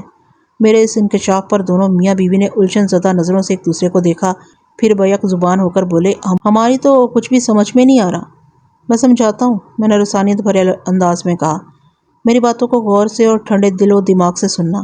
میں آپ لوگوں کو کوئی فرضی کہانی نہیں سنانے لگا، یہ ایک تلخ حقیقت ہے۔ میں پوری تحقیق کے بعد ہی ذمہ داری کے ساتھ یہ سب آپ کو بتا رہا ہوں۔ وہ حیرت اور پریشانی کے ملے جلے تاثرات کے ساتھ آنکھیں پھاڑے مجھے تکنے لگے۔ میں نے نہایت ہی مختصر مگر جامع اور مؤثر الفاظ میں انہیں صورتحال سے آگاہ کر دیا اور آخر میں شکور ترکھان کی طرف دیکھتے ہوئے کہا، میں دراصل تم سے نہیں بلکہ تمہاری بیٹی سے پوچھ گچھ کرنے کے لیے یہاں آیا ہوں۔ مجھے امید ہے ریشمہ ناصر کے قاتل تک میری رہنمائی کر سکتی ہے۔ مجھے تو بالکل بھی یقین نہیں آ رہا، سردار بی بی پریشانی کے عالم میں بولی۔ شکور میری بات سن کر کسی گہری سوچ میں غرق ہو گیا تھا۔ میں نے تسلی امیز لہجے میں کہا، پریشان یا فکر مند ہونے کی کوئی ضرورت نہیں، یہ معاملہ اسی گھر کی چار دیواری کے اندر رہے گا۔ ریشما میری بیٹی کی طرح ہے، میں جانتا ہوں اس نے کوئی گناہ نہیں کیا، ناصر کی موت میں اس کا کوئی ہاتھ نہیں ہے۔ آپ اسے یہاں بلائیں یا مجھے اس کے پاس لے جائیں، میں آپ لوگوں کے سامنے اسے چند سوالات کروں گا اور خاموشی سے واپس چلا جاؤں گا۔ میں اگر چاہتا تو زبردستی بھی اپنا مقصد حاصل کر سکتا تھا۔ میں اس علاقے کا تھانے دار ہوں، کسی میں میرے سامنے دم مارنے کی مجال نہیں تھی، لیکن میں تھانے دار ہونے کے ساتھ ہی ایک عزت دار انسان بھی تھا اور دوسروں کی عزت کا بھی احساس تھا میرے دل میں۔ مجھے اچھی طرح اندازہ ہو گیا تھا کہ ناصر اور ریشما والے معاملے سے اس کے ماں باپ واقف نہیں تھے، اور میری زبانی یہ احوال سننے کے بعد وہ دونوں گویا زمین میں گڑے جا رہے تھے۔ میں وہاں انہیں ذلیل کرنے نہیں آیا تھا، لہٰذا مجھے ایسا کام نہیں کرنا تھا جس سے ان کی عزت کا جنازہ نکل جائے۔ بادل نخواستہ مجھے گھر کے اندرونی حصے میں ریشما کے پاس پہنچا دیا گیا۔ ہمارے درمیان یہ طے ہو گیا تھا کہ پوچھ گچھ کے دوران میں وہ لوگ ریشما کے قریب نہیں بیٹھیں گے، بلکہ دروازے کے پیچھے کھڑے ہو کر ہمارے درمیان ہونے والی گفتگو سنتے رہیں گے۔ یہ احتیاط اس لیے برتی گئی تھی کہ بعد ازاں ریشما کو اپنے والدین کی نگاہوں کا سامنا کرتے ہوئے شرمندگی کا احساس نہ ہو۔ میں نے شکور ترکھان اور اس کی بیوی کو اس بات کا پابند بنا دیا تھا کہ وہ میرے جانے کے بعد ریشما سے کسی نوعیت کی باز پرس نہیں کریں گے، بلکہ اس قصے کو بھول ہی جائیں گے۔ اسی میں ان کی بھلائی تھی۔ وہ اس بات کے لیے تہہ دل سے میرے شکر گزار تھے کہ میں نے انہیں اعتماد میں لے کر ان کا مان رکھ لیا تھا۔ جب وہ مجھے ریشما کے پاس پہنچا کر واپس چلے گئے تو میں نے ہمدردی بھرے لہجے میں کہا، ریشما، میں ایک خاص مقصد سے تمہارے پاس آیا ہوں۔ اس نے اپنی موٹی موٹی آنکھوں سے مجھے دیکھا، لیکن منہ سے کچھ نہیں بولی۔ وہ 20-21 سال کی ایک دلکش اور خوبصورت لڑکی تھی، لیکن اس وقت بخار نے اس کا حال بے حال کر رکھا تھا۔ میں نے تمہارے ماں باپ کو کچھ نہیں بتایا، لیکن سچ یہ ہے کہ میں تم سے ناصر کے بارے میں پوچھنے آیا ہوں۔ ناصر کے ذکر پر وہ چونک کر مجھے دیکھنے لگی۔ اس کی کمل کٹورا آنکھوں میں نمی اتر آئی۔ وہ بھیگی ہوئی آواز میں بولی، کیا پوچھنا چاہتے ہیں؟ میں نے اس کی سہولت کی غرض سے کہا، چونکنے اور پریشان ہونے کی بالکل ضرورت نہیں، میں تمہارے اور ناصر کے معاملے سے پوری طرح واقف ہو چکا ہوں۔ جمیل نے مجھے سب کچھ کھول کر بتا دیا ہے۔ میں جلد از جلد ناصر کے قاتل کو گرفتار کر کے کڑی سزا دلوانا چاہتا ہوں۔ قاتل تک تم مجھے پہنچا سکتی ہو۔ میں کیسے جی؟ وہ قدرے سنبھلے ہوئے انداز میں بولی۔ یہ جان کر کہ میں اس کی لو سٹوری سے واقف ہو چکا ہوں، اس نے مزاحمت کے سارے ہتھیار پھینک دیے تھے۔ یہ دیکھ کر مجھے خوشی ہوئی تھی کہ وہ میری توقع سے زیادہ تعاون پر آمادہ نظر آتی تھی۔ وقوع کی رات تم ناصر سے ملنے کھیتوں میں گئی تھیں؟ میں نے نرم لہجے میں کہا، تمہیں پتہ ہونا چاہیے کہ ناصر پر کن لوگوں نے حملہ کیا تھا۔ میں اس رات ناصر سے ملنے نہیں گئی تھی، وہ مضبوط لہجے میں بولی۔ اس کی آواز میں شامل اعتماد نے مجھے یقین دلا دیا کہ وہ غلط بیانی سے کام نہیں لے رہی تھی، لیکن تصدیق پھر بھی ضروری تھی۔ میں نے کہا، جمیل نے مجھے بتایا کہ اس رات تم دونوں کی ملاقات کا پروگرام تھا۔ یہ بات اس سے بھی ثابت ہوتی ہے کہ ناصر وہاں پہنچا تھا۔ میں نے کہا، جمیل نے مجھے بتایا کہ اس رات تم دونوں کی ملاقات کا پکا پروگرام تھا۔ یہ بات اس سے بھی ثابت ہوتی ہے کہ ناصر وہاں پہنچا تھا۔ یہی بات میری سمجھ میں نہیں آ رہی کہ ناصر وہاں کیوں گیا تھا، وہ الجھے ہوئے انداز میں بولی، جبکہ اس نے خود ہی پروگرام کینسل کیا تھا۔ پروگرام کینسل کیا تھا؟ میں چونک اٹھا، یہ تم کیا کہہ رہی ہو؟ میں بالکل سچ کہہ رہی ہوں تھانے دار صاحب، وہ سپاٹ آواز میں بولی۔ مجھے کچھ پتہ نہیں ناصر پروگرام کینسل کرنے کے بعد خود وہاں کیوں گیا تھا۔ کل سے یہی سوچ سوچ کر میرا دماغ پھٹا جا رہا ہے۔ ایک منٹ، ان لمحات میں میرا ذہن برق رفتاری سے کام کر رہا تھا۔ تم دونوں کے بیچ رابطے کا ذریعہ جمیل ہی تھا نا؟ جی ہاں، لیکن جمیل تو پچھلے 2 دن سے گلاب پور میں موجود ہی نہیں تھا۔ میں نے اس کی آنکھوں میں دیکھتے ہوئے پوچھا، پھر پروگرام کو کینسل کرنے والی بات تمہیں کس نے بتائی تھی؟ امتیاز نے، وہ ٹھہرے ہوئے لہجے میں بولی۔ کون امتیاز؟ میں نے تیز آواز میں پوچھا۔ امتیاز چاچا مقبول کا لڑکا ہے جی، اس نے جواب دیا۔ کیا امتیاز کو بھی تم دونوں کے چکر کی خبر تھی؟ نہیں جی، وہ تو بیچارہ بچہ ہے، ریشما نے بتایا۔ امتیاز کی عمر 8-9 سال ہوگی، ادھر ہمارے پڑوس میں ہی رہتا ہے۔ اوہو، میں نے گہری سانس خارج کی اور پوچھا، امتیاز نے تم سے کیا کہا تھا؟ جس رات ہماری ملاقات طے تھی اسی شام امتیاز نے مجھے دیکھ کر کہا تھا کہ ناصر بھائی نے کہا ہے آج نہیں آنا۔ تم نے امتیاز سے کوئی سوال نہیں کیا تھا؟ کیا تھا جی، وہ بولی۔ مجھے تو یہ دیکھ کر بڑی حیرت ہوئی تھی کہ ناصر نے امتیاز کے ہاتھ کیوں پیغام بھجوایا تھا۔ میں نے امتیاز کو چیک کرنے کے لیے پوچھا تھا کہ کہاں نہیں جانا مجھے۔ پھر اس نے کیا جواب دیا؟ میں نے اضطراری لہجے میں کہا۔ اس نے جواب دیا کہ وہ اس سے زیادہ اور کچھ نہیں جانتا، ریشما نے بتایا۔ ناصر بھائی نے بس اتنا کہا تھا، ریشما کو چپکے سے بتا دو آج نہیں آنا، اسے کوئی ضروری کام ہے۔ وہ لمحے بھر کے لیے رکی، ایک گہری سانس خارج کی، پھر اپنی بات مکمل کرتے ہوئے بولی، جمیل ٹوبہ ٹیکسنگ گیا ہوا تھا، ورنہ میں اس کی دکان پر جا کر تصدیق کر لیتی۔ امتیاز کو مزید کچھ معلوم نہیں تھا اور ناصر سے جا کر میں پوچھ نہیں سکتی تھی۔ بس میں نے یہی فیصلہ کیا کہ آج رات ناصر سے ملنے نہیں جاؤں گی۔ اوہو، میں نے گھمبیر انداز میں کہا، اس کا مطلب یہ ہے ناصر کو پوری منصوبہ بندی سے قتل کیا گیا ہے۔ مجھے یقین ہے امتیاز اس شخص کو ضرور جانتا ہوگا جس نے ناصر کے حوالے سے تمہارے لیے پیغام بھیجا تھا۔ آپ امتیاز سے پوچھیں جی، وہ نرمی سے بولی۔ میری تو حالت بہت خراب ہو رہی ہے، بار بار چکر آ رہے ہیں اور آپ دیکھ ہی رہے ہیں بخار بھی کتنا تیز چڑھا ہوا ہے۔ تم آرام کرو ریشما، میں اٹھ کر کھڑا ہو گیا۔ سارے معاملات اب میں خود سنبھال لوں گا، تم نے جتنا تعاون کر دیا ہے وہی میرے لیے کافی ہے۔ میں دوبارہ بیٹھک میں پہنچا تو میاں بیوی نے مجھے گھیر لیا۔ شکور ترکان نے اضطراری لہجے میں سوال کیا، تھانے دار صاحب کچھ پتہ چلا؟ میں نے بڑے اعتماد سے جواب دیا، کچھ نہیں، بلکہ سب کچھ پتہ چل گیا ہے۔ ہمیں بھی تو کچھ بتائیں، سردار بی بی نے کہا۔ آپ اپنے پڑوسی کے بچے امتیاز کو یہاں بلائیں، وہ ابھی تو شاہد کے ساتھ گلی میں کھیل رہا تھا۔ وہ جلدی سے بولی، ابھی بلاتی ہوں اسے۔ یہ کہتے ہوئے وہ بیٹھک سے باہر نکل گئی۔ شکور ترکان نے فکر مندی سے مجھے دیکھتے ہوئے کہا، پر کچھ پتہ تو چلے۔ ابھی پتہ چل جائے گا، میں نے معنی خیز انداز میں کہا۔ امتیاز کو آ جانے دیں۔ اگلے لمحے سردار بی بی امتیاز کو لے کر بیٹھک میں آ گئی۔ امتیاز کی عمر لگ بھگ 8 سال رہی ہوگی۔ وہ ایک معصوم اور بھولا بھالا بچہ تھا۔ میں نے پیار سے اسے اپنے پاس بلایا اور سر پر ہاتھ پھیرنے کے بعد پوچھا، بیٹا تمہارا نام کیا ہے؟ اس نے جواب دیا، امتیاز۔ جانتے ہو میں کون ہوں؟ آپ پولیس ہو؟ وہ بڑے غور سے مجھے دیکھتے ہوئے بولا۔ امتیاز خاصا سمجھدار بچہ ثابت ہو رہا تھا۔ میں نے نرم لہجے میں سوال و جواب کا سلسلہ جاری رکھا۔ تمہیں پتہ ہے پولیس کیا کرتی ہے؟ پولیس سب لوگوں کو پکڑ کر تھانے میں بند کر دیتی ہے۔ اور بڑے اعتماد سے بولا، سب لوگوں کو نہیں، میں نے کہا صرف ان لوگوں کو جو گندے ہوتے ہیں۔ تمہیں پتہ ہے نا گندے لوگ کون ہوتے ہیں؟ جو جھوٹ بولتے ہیں وہ گندے بچے ہوتے ہیں، وہ معصومیت سے بولا، اور جو گالیاں دیتے ہیں وہ بھی گندے بچے ہوتے ہیں۔ شاباش، میں نے اس کی پیٹھ سے ہلاتے ہوئے پوچھا، امتیاز بیٹا صحیح صحیح بتاؤ، تم گندے بچے ہو یا اچھے بچے؟ میں اچھا بچہ ہوں جی، وہ بڑے فخر سے بولا، میں کسی کو بھی گالیاں نہیں دیتا، اور تم جھوٹ بھی نہیں بولتے ہیں نا؟ اس نے اس بات میں گردن ہلا دی۔ پرسوں شام کو تم نے ریشما باجی سے کہا تھا نا کہ ناصر بھائی نے کہا ہے آج نہیں آنا؟ میں نے اس کی آنکھوں میں دیکھتے ہوئے پوچھا، ایسا ہوا تھا نا؟ جی ہوا تھا، اس نے اس بات میں جواب دیا۔ تم بہت اچھے بچے ہو امتیاز، میں نے سراہنے والے انداز میں اس کی طرف دیکھا اور کہا، میں تمہیں بہت ٹافیاں دوں گا۔ اب یہ بھی بتا دو کہ تم نے ریشما باجی کو کہاں جانے سے منع کیا تھا؟ یہ تو مجھے نہیں پتا جی، وہ بڑی معصومیت سے بولا۔ آپ کو یقین نہیں آ رہا تو میں رب کی قسم کھاتا ہوں۔ نہیں بیٹا، قسم کھانے کی ضرورت نہیں ہے، مجھے تم پر بھروسہ ہے، میں نے دوستانہ انداز میں۔ تم نے تو ریشما باجی سے وہی کہا نا جو ناصر بھائی نے تم سے کہا تھا، ہے نا؟ نہیں جی، وہ الجھن زدہ نظر سے مجھے تکنے لگا۔ میں نے پوچھا، کیا نہیں؟ یہ بات مجھ سے ناصر بھائی نے نہیں کہی تھی، اس نے جواب دیا۔ پھر کس نے کہی تھی؟ میں نے حیرت بھرے لہجے میں سوال کیا۔ حیدر بھائی نے۔ تمہارا مطلب حیدر علی؟ میں نے سرسراتی ہوئی آواز میں استفسار کیا۔ زلیخا بی بی کے بیٹے حیدر علی نے؟ جی جی وہی حیدر بھائی، وہ جلدی سے بولا۔ حیدر علی کا گھر بھی گلاب پور ہی میں واقع تھا، لہٰذا وہاں تک رسائی حاصل کرنے میں مجھے کسی دقت کا سامنا نہیں کرنا پڑا۔ حیدر علی سردار بی بی کی بڑی بہن زلیخا بی بی کا بیٹا یعنی ریشما کا کزن تھا۔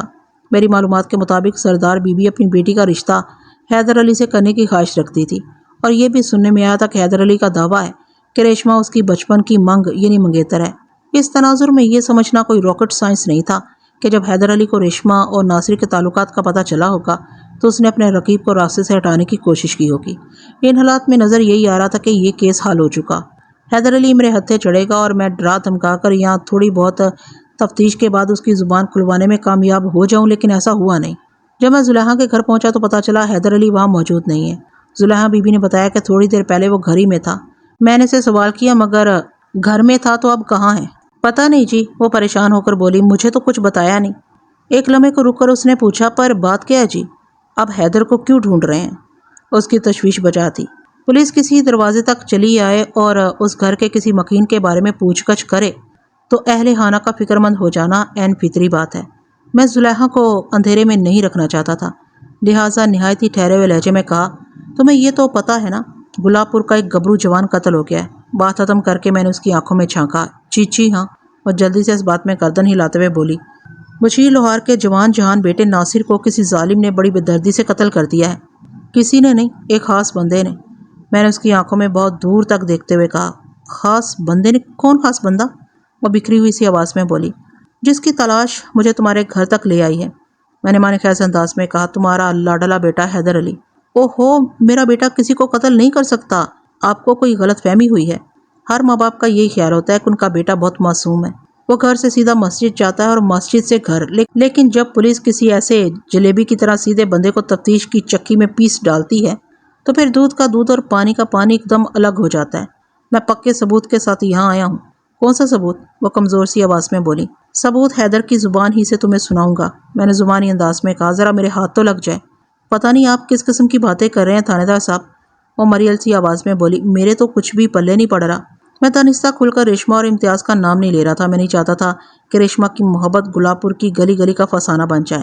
ہاں، جب حیدر علی میرے ہتھے چڑھ جاتا تو پھر اسے کھل کر اس موضوع پر بات ہو سکتی تھی۔ میں نے حیدر علی کو اس کے گھر سے غائب پا کر پورے گلاب پور میں تلاش کرایا، مگر وہ کہیں سے بھی دستیاب نہ ہو سکا۔ اس کا ایک ہی مطلب تھا کہ وہ گاؤں سے باہر جا چکا ہے۔ گاؤں کا کوئی فرد حیدر علی کے بارے میں یہ نہیں جانتا تھا کہ وہ اس وقت کہاں ہوگا۔ اس صورتحال میں ایک خیال بڑی سرعت سے میرے دماغ سے گزرا، اور یہ کہ کہیں گاؤں میں پولیس کی آمد نے اسے چوکنا تو نہیں کر دیا اور وہ خود ہی کہیں ادھر ادھر ہو گیا ہو۔ حیدر علی کی یہ پراسرار گمشدگی بھی سمر کی جانب اشارہ کرتی تھی کہ دال میں کچھ کالا ضرور ہے۔ میں کافی دیر سے گلاب پور میں موجود تھا۔ میں نے مقتول ناصر کی لاش کو اس کے ورثاء کے حوالے کرنے کے بعد شکور ترکھان کے گھر کا رخ کیا تھا، جہاں شکور کے علاوہ اس کی بیٹی ریشمہ سے بھی میری تفصیلی بات ہوئی تھی، جو کہ اب اس کیس کا ایک اہم کردار بن چکی تھی۔ ممکن ہے حیدر علی نے مجھے شکور کے گھر جاتے دیکھ لیا ہو اور دل کے چور نے اس کے کان کھڑے کر دیے ہوں، لہٰذا وہ منظر سے غائب ہو گیا ہو۔ حیدر علی کا فوری طور پر دستیاب ہونا بہت ضروری تھا، جو عملاً مجھے ممکن دکھائی نہیں دیتا تھا۔ میں نے زلیخا کو ہدایت کی کہ اس کا بیٹا حیدر علی جیسے ہی گھر آئے وہ اسے میرے پاس تھانے بھیج دے۔ اس نے میرے احکام کی تعمیل کا یقین دلایا اور میں گلاب پور سے نکل کر اپنے تھانے آ گیا۔ تھانے آ کر میں نے ایک اہم کام یہ کیا کہ ایک سادہ لباس پولیس اہلکار کو حیدر علی کی تلاش پر مامور کر دیا۔ اسے گلاب پور میں رہتے ہوئے گاؤں کے اندرونی حالات پر نظر رکھنا تھی اور یہ بھی معلوم کرنا تھا کہ اگر حیدر علی واقعی گاؤں سے باہر گیا ہے تو وہ کہاں جا سکتا ہے۔ ایک امکان یہ بھی تھا کہ وہ گاؤں ہی میں کہیں چھپا بیٹھا ہو۔ آئندہ روز میں فجر کی نماز سے فارغ ہوا ہی تھا کہ دروازے پر دستک ہوئی۔ میں نے کوارٹر کا صحن عبور کرنے کے بعد داخلی دروازہ کھولا تو سامنے کانسٹیبل نیاز کھڑا تھا۔ میں نے سوالیہ نظر سے اس کی طرف دیکھا۔ وہ میری نگاہ کا مطلب سمجھتے ہوئے جلدی سے بولا، ملک صاحب، اتنی صبح تکلیف دینے کے لیے معذرت چاہتا ہوں، مگر بات ہی ایسی ہے کہ تکلیف اور معذرت کی باتیں چھوڑو۔ میں نے اس کی بات مکمل ہونے سے پہلے ہی کہہ دیا، میں خود کو 24 گھنٹے ڈیوٹی پر تصور کرتا ہوں۔ تم بتاؤ معاملہ کیا ہے؟ گلاب پور سے ایک اہم اطلاع آئی ہے، وہ سرسراتی ہوئی آواز میں بولا۔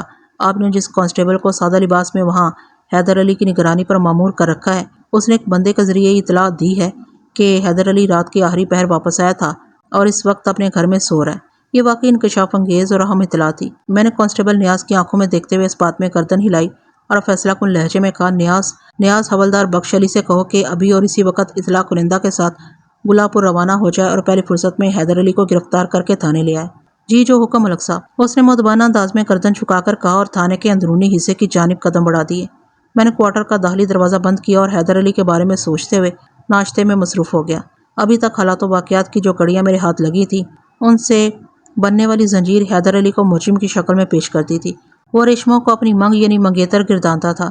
امتیاز والے واقعے سے یہ بات بھی ظاہر ہوتی تھی کہ حیدر علی کو ریشمہ اور مقتول ناصر کے تعلقات کا علم تھا، لہٰذا اس امر کے امکانات کو نظر انداز نہیں کیا جا سکتا تھا کہ حیدر علی نے اپنی راہ کا کانٹا ہٹانے کی کوشش کی ہوگی۔ ناشتے کے بعد جب میں تیار ہو کر تھانے پہنچا تو سورج کافی اوپر تک اٹھ چکا تھا۔ آج گزشتہ روز کی بنسبت گرمی کی شدت میں کچھ کمی محسوس ہو رہی تھی۔ کچھ ہی دیر بعد حوالدار بخش علی مطلوبہ شخص حیدر علی کو گرفتار کر کے تھانے لے آیا۔ حیدر علی کی نگرانی پر مامور سادہ لباس پولیس اہلکار ان کے ہمراہ تھا ہی، اس کے علاوہ بھی ایک شخصیت ان کے ساتھ تھی اور وہ تھی حیدر علی کی ماں Zulaikha be be, Sardar be be کی بڑی بہن۔ زلیخا اپنے بیٹے کی گرفتاری پر اچھا خاصا واویلا مچا رہی تھی، جس کی وجہ سے تھانے کا ماحول کسی مچھلی بازار کا منظر پیش کر رہا تھا۔ حیدر علی اصل مجرم تھا یا نہیں، اس بات کا حتمی فیصلہ تو تفتیش کے بعد ہی کیا جا سکتا تھا، لہٰذا موقع محل کے مطابق ایک ماں کے جذبات کی قدر اور احترام بھی واجب تھا۔ زلیخا بی بی، شور کیوں مچا رہی ہو؟ میں نے برہمی سے کہا۔ ہاں ہے، وہ عجیب سے دکھی لہجے میں بولی، آپ میرے جوان جہان بیٹے کو گرفتار کر کے لائے ہیں اور میں فریاد بھی نہ کروں؟ میں نے تمہارے بیٹے کو پوچھ گچھ کے لیے تھانے بلوایا ہے، پھانسی لگانے کے لیے نہیں۔ میں نے ڈانٹنے والے انداز میں سے سمجھانے کی کوشش کی۔ تمہیں پریشان ہونے کی ضرورت نہیں، میں نے نرم لہجے میں کہا، میرا حیدر قاتل نہیں ہو سکتا۔ وہ اضطراری لہجے میں بولی، آپ خواہ مخواہ اس بیچارے پر شک کر رہے ہیں، میں کچھ بھی خواہ مخواہ نہیں کرتا۔ میں نے ایک ایک لفظ پر زور دیتے ہوئے کہا، اگر تمہارا بیٹا بے قصور ہے تو میں اس بات کی تمہیں گارنٹی دیتا ہوں کہ اس کا بال بھی بہکا نہیں ہوگا۔ میں حیدر علی کا دشمن نہیں ہوں، مگر میں اپنے فرض سے مجبور ہوں، قانون کے تقاضے پورے کرنا ضروری ہیں۔ مجھے اندازہ نہیں کہ میری بات کس حد تک اس کی سمجھ میں آئی تھی، تاہم میری تسلی نے کسی حد تک اسے مطمئن کر دیا۔ وہ بھرائی ہوئی آواز میں بولی، اللہ کرے گا میرا بیٹا بے گناہ ثابت ہوگا۔ میرا مشورہ ہے کہ تم واپس گلاب پور چلی جاؤ۔ میں نے معتدل انداز میں کہا، اگر حیدر علی بے قصور ہوا تو آج کا سورج غروب ہونے سے پہلے یہ صحیح سلامت اپنے گھر پر تمہاری نظر کے سامنے موجود ہوگا۔ اس کا تھانے سے جانے کو جی تو نہیں چاہ رہا تھا، تاہم میرے سمجھانے بجھانے پر وہ گھر جانے کے لیے راضی ہو گئی۔ میں نے حیدر علی کو اپنے کمرے میں طلب کر لیا۔ حوالدار بخش علی بھی اس کے ساتھ ہی تھا۔ حیدر علی میرے سامنے کھڑا ہو گیا تو میں کچھ لمحے کے لیے گہری نظر سے اس کے چہرے کا جائزہ لیتا رہا۔ پھر چپتے ہوئے لہجے میں پوچھا، حیدر، اس کمرے میں تمہاری زبان کھل جائے گی یا تمہیں ڈرائنگ روم کی سیر کرانا پڑے گی؟ اس کے چہرے پر ایک رنگ سا کر گزر گیا۔ میں نے واضح طور پر محسوس کیا کہ میرے سوال پر وہ اندر ہی اندر دہل کر رہ گیا تھا، تاہم خود کو مضبوط ظاہر کرنے کی اداکاری کرتے ہوئے بولا، جی میں نے کیا کیا ہے؟ کیا کیا ہے کہ تخم؟ میں نے دھاڑ کر کہا، یہ بھی میں بتاؤں کہ تمہارے کالے کرتوت کیا ہیں؟ وہ سراسیمہ نظر سے مجھے تکنے لگا۔ میں نے کہا، تم نے ناصر کو قتل کیا ہے؟ نہیں جی، وہ نفی میں گردن ہلاتے ہوئے بولا، میں نے کسی کو قتل نہیں کیا۔ پھر ناصر کا قاتل کون ہے؟ میں نے اس کی آنکھوں میں جھانکتے ہوئے سوال کیا۔ مجھے کچھ پتا نہیں تھانے دار صاحب۔ تمہیں یہ تو پتا ہے نا کہ ریشما تمہاری بچپن کی مانگ ہے؟ میں نے ٹٹولنے والے انداز میں پوچھا۔ جی ہاں، وہ اس بات میں گردن ہلاتے ہوئے بولا، اور یہ بھی تمہارے علم میں تھا کہ مقتول ناصر اور تمہاری مانگ ریشما میں پچھلے کچھ عرصے سے عشق پیچا چل رہا تھا، ہے نا؟ یہ آپ کیا کہہ رہے ہیں تھانے دار صاحب؟ وہ مصنوعی حیرت کا اظہار کرتے ہوئے بولا، میں وہی کہہ رہا ہوں جو تم اچھی طرح سمجھ چکے ہو۔ میں نے اسے گھور کر دیکھا، سیدھی طرح حقیقت کا اعتراف کرتے ہو یا میں کوئی دوسرا طریقہ اختیار کروں؟ میں بالکل سچ کہہ رہا ہوں جناب، وہ نگاہ چراتے ہوئے بولا، میں نے ناصر کو قتل نہیں کیا۔ ناصر کے قتل والی بات پہلے ہو چکی، میں نے درست لہجے میں کہا۔ ابھی میرے اس سوال کا جواب دو کہ تمہیں ریشما اور ناصر کے باہمی تعلقات کا علم تھا یا نہیں؟ ہاں یا نہ؟ نہ، وہ تھوک نگلتے ہوئے بولا، میں اس سلسلے میں کچھ نہیں جانتا۔ میں نے تیز نظر سے اسے گھورتے ہوئے سوال کیا، تو تم امتیاز کو بھی نہیں جانتے ہو کہ؟ کون امتیاز؟ وہ بکھری ہوئی آواز میں بولا، مقبول چاچا کا بیٹا امتیاز۔ میں نے دانت پیستے ہوئے کہا، جس کی عمر 8-9 سال ہوگی اور جو ریشما کے بھائی شاہد کا دوست اور ان کا پڑوسی بھی ہے۔ کچھ یاد آ رہا ہے یا تمہارے سر میں چترول کرنا پڑے گی؟ اچھا، آپ اس بچے کی بات کر رہے ہیں؟ وہ بے نیازی سے بولا۔ ہاں، وہی بچہ جس کے ہاتھ تم نے ریشما کے لیے یہ پیغام بھجوایا تھا۔ میں نے ایک لفظ پر زور دیتے ہوئے کہا کہ ناصر بھائی نے کہا ہے کہ آج نہیں آنا۔ میں نے تو اس سے ایسی کوئی بات نہیں کہی تھی، وہ گڑبڑائے ہوئے انداز میں بولا۔ تمہارے اس کارنامے کے 2 گواہ موجود ہیں، ایک امتیاز جس کے ہاتھ تم نے یہ پیغام بھجوایا تھا، دوسری ریشما جس کے لیے تم نے یہ پیغام بھجوایا تھا۔ آپ بتاؤ کیا کہتے ہو؟ وہ میری اس چڑھائی کے نتیجے میں بری طرح بوکھلا گیا اور اپنی جان بچانے کے لیے آئیں بائیں شائیں کرنے لگا۔ حوالدار نے مجھ سے مخاطب ہوتے ہوئے کہا، ملک صاحب، یہ کتے کا تخم آپ کی بات نہیں سمجھ رہا، آپ 1 گھنٹے کے لیے اسے میرے حوالے کر دیں، پھر دیکھیں کس طرح یہ فر بولنے لگے گا۔ اور میں نے حیدر علی کو حوالدار کے حوالے کر دیا۔ کسی بھی مجرم کی بچت اسی وقت تک ہوتی ہے جب تک وہ پولیس کے ہتھے نہیں چڑھ جاتا۔ ایک مرتبہ وہ قانون کی گرفت میں آ جائے تو پھر پولیس کے پاس اس کی زبان کھلوانے کے 101 طریقے موجود ہوتے ہیں۔ تھوڑی دیر کے بعد ڈرائنگ روم کی جانب سے حیدر علی کے بلبلانے کی آوازیں آنے لگی، پھر دیکھتے ہی دیکھتے یہ آوازیں کربناک صداؤں میں بدل گئی۔ 1 گھنٹے سے پہلے حوالدار نے میرے کمرے میں آ کر خوشخبری سنائی، ملک صاحب مبارک ہو، حیدر علی نے اقبال جرم کر لیا ہے، اب اس کا بیان لے لیں۔ مطلب یہ ہے کہ اس نے ناصر کو قتل کرنے کا اقرار کر لیا ہے؟ میں نے سوالیہ نظر سے بخش علی کی جانب دیکھا۔ جی نہیں، وہ نفی میں گردن ہلا کر رہ گیا۔ میں نے حیرت بھرے لہجے میں پوچھا، پھر؟ حوالدار رازدارانہ انداز میں مجھے ان انکشافات سے آگاہ کرنے لگا جو اس کی کاری محنت کے نتیجے میں حیدر علی کی زبان سے ہوئے تھے۔ حیدر علی ناصر کے قتل میں بالواسطہ ملوث نہیں تھا، یہ کام اس نے بلا واسطہ کیا تھا۔ نن امتیاز کے توسط سے ریشما تک یہ پیغام اسی نے بھجوایا تھا کہ ناصر بھائی نے کہا ہے کہ آج نہیں آنا۔ یہ پیغام حیدر نے دراصل چودھری آفتاب کے اماں پر دیا تھا تاکہ وقوعہ کی رات ریشما اپنے عاشق سے ملنے مقررہ مقام پر نہ پہنچے اور ناصر کو ٹھکانے لگانے میں کسی دقت کا سامنا نہ ہو۔ چودھری آفتاب کا تعلق نزدیکی گاؤں نذیر آباد سے تھا۔ وہ نذیر آباد کے چودھری فرید احمد کا بیٹا تھا اور کبڈی کا کھلاڑی تھا۔ حالیہ کبڈی ٹورنامنٹ کا فائنل، جیسا کہ اس کہانی کی ابتدا میں بتایا جا چکا ہے، گلاب پور اور نذیر آباد کی ٹیموں کے درمیان کھیلا گیا تھا اور اس مقابلے میں نذیر آباد کو شکست فاش کا سامنا کرنا پڑا تھا۔ فتح اور کپ گلاب پور کے حصے میں آئے تھے۔ ہاں، مقابلے میں ایک کبڈی مقتول ناصر اور چودھری آفتاب کے بیچ بھی پڑی تھی، جس میں ناصر نے چودھری آفتاب کو اس بری طرح رگیدا تھا کہ اس کی ناک اور باچھوں سے خون جاری ہو گیا تھا۔ ایک تو گاؤں کی شکست اور اس پر اپنی یہ درگت چودھری آفتاب کے جذبہ انتقام کو ہوا دینے کے لیے کافی تھی۔ میدان جنگ یعنی کبڈی والے کھیت میں تو وہ ناصر کا کچھ بھی نہیں بگاڑ سکا تھا، مگر اس نے کبڈی کے اس فاتح کو صفحہ ہستی سے مٹانے کا فیصلہ کر لیا۔ چودھری آفتاب کو اس حقیقت کا علم تھا کہ حیدر علی ریشما کو اپنے بچپن کی مانگ کہتا ہے۔ کسی طرح چودھری آفتاب نے یہ پتہ بھی چلا لیا تھا کہ ان دنوں ناصر اور ریشمہ کے بیچ عشق و محبت کے معاملات عروج پر ہیں، لہٰذا اس نے ایک تیر سے دو شکار کرنے کا خطرناک منصوبہ بنا لیا۔ حیدر علی کو ریشمہ اور ناصر کے تعلقات کا شک تو تھا، لیکن جب چودھری آفتاب نے اس کی اس جانب خصوصی توجہ دلائی تو وہ آپے سے باہر ہو گیا۔ چودھری نے اسے سمجھایا کہ جذبات میں آنے کے بجائے اگر طریقے سلیقے سے کام کیا جائے تو سانپ بھی مر جاتا ہے اور لاٹھی بھی سلامت رہتی ہے۔ حیدر علی نے چودھری آفتاب کا ساتھ دینے کا فیصلہ کر لیا اور اس کے بعد جو کچھ ہوا وہ آپ کے سامنے ہے۔ حیدر علی نے اپنے ہاتھوں سے ناصر کو قتل نہیں کیا تھا، تاہم وہ اس سازش کا حصہ رہا تھا، بلکہ جب چودھری کے بھیجے ہوئے بندے تیز تھار خنجروں کی مدد سے ناصر کو بے دردی سے موت کے گھاٹ اتار رہے تھے تو حیدر علی تھوڑے فاصلے پر اندھیرے میں کھڑا یہ خونی تماشا دیکھ رہا تھا۔ حیدر علی کے اقبال جرم و گواہی پر میں نے اسی روز خود نذیر آباد جا کر چودھری آفتاب کو ناصر کے قتل کے سلسلے میں گرفتار کر لیا۔ آفتاب نذیر آباد کے چودھری فرید احمد کا بیٹا تھا، لہٰذا اس گرفتاری کے سلسلے میں مجھ پر اچھا خاصا دباؤ بھی تھا، تاہم میں نے چودھری فرید کے اثر و رسوخ کی ذرا پرواہ نہ کی اور چودھری آفتاب اور اس کی نشاندہی پر ان دونوں بندوں کو بھی حوالات کی سلاحوں کے پیچھے پہنچا دیا جو ناصر کے قتل میں ملوث تھے۔ اپنی ہر کوشش کو ناکامیاب ہوتے دیکھ کر چودھری فرید نے دھمکیوں میں اس لہجے میں مجھ سے کہا تھا، ملک صاحب آپ کو میری طاقت کا اندازہ نہیں ہے، میں اپنے بیٹے کو عدالت سے چھڑوا لوں گا۔ چودھری صاحب میں صرف خدا کی طاقت اور قانون کی بالادستی پر یقین رکھتا ہوں، میں نے چودھری کی آنکھوں میں دیکھتے ہوئے پر اعتماد لہجے میں کہا، آپ نے جتنا زور لگانا لگا لیں، انشاءاللہ آپ کا وہ ہونہار لختے جگر عدالت سے سیدھا جیل جائے گا۔ میں نے حیدر علی، چودھری آفتاب اور ناصر کے دونوں قاتلوں کے خلاف حتی الامکان سخت پرچہ کاٹ کر انہیں عدالت کے حوالے کر دیا۔ دونوں قاتل چونکہ اپنے جرم کا اقرار کر چکے تھے، لہٰذا ان کی باقی ماندہ زندگی جیل کی بلند و پتھریلی دیواروں کے پیچھے گزارنا تھی۔ حیدر علی اور چودھری آفتاب کو بھی شریک جرم اور اس خطرناک سازش کا حصہ ہونے کے جرم میں اور کہیں نہیں بلکہ سیدھا جیل ہی جانا تھا۔ جب میں ان چاروں مجرموں کو عدالت میں پیش کرنے لے جا رہا تھا تو میں نے دیکھا حیدر علی کی آنکھوں میں آنسو بھرے ہوئے تھے۔ یہ اشک ندامت تھے، لیکن اب اظہار ندامت کا وقت گزر چکا تھا۔ وقت گزر جانے کے بعد ہر قسم کا پچھتاوا اور پشیمانی بے معنی ہو کر رہ جاتے ہیں۔ ریشمہ کو ناصر نہ مل سکا اور حیدر علی کو ریشمہ نہ حاصل ہوئی۔ تو ناظرین، امید کرتی ہوں کہ آپ کو یہ کہانی بھی کافی پسند آئی ہوگی۔ اگر پسند آئی تو لائک، کمنٹ اور شیئر کرنا ہر قسمت بھولیے گا۔ مجھے اجازت دیجیے ایسی ہی کسی اچھی سی کہانی تک کے لیے اللہ حافظ۔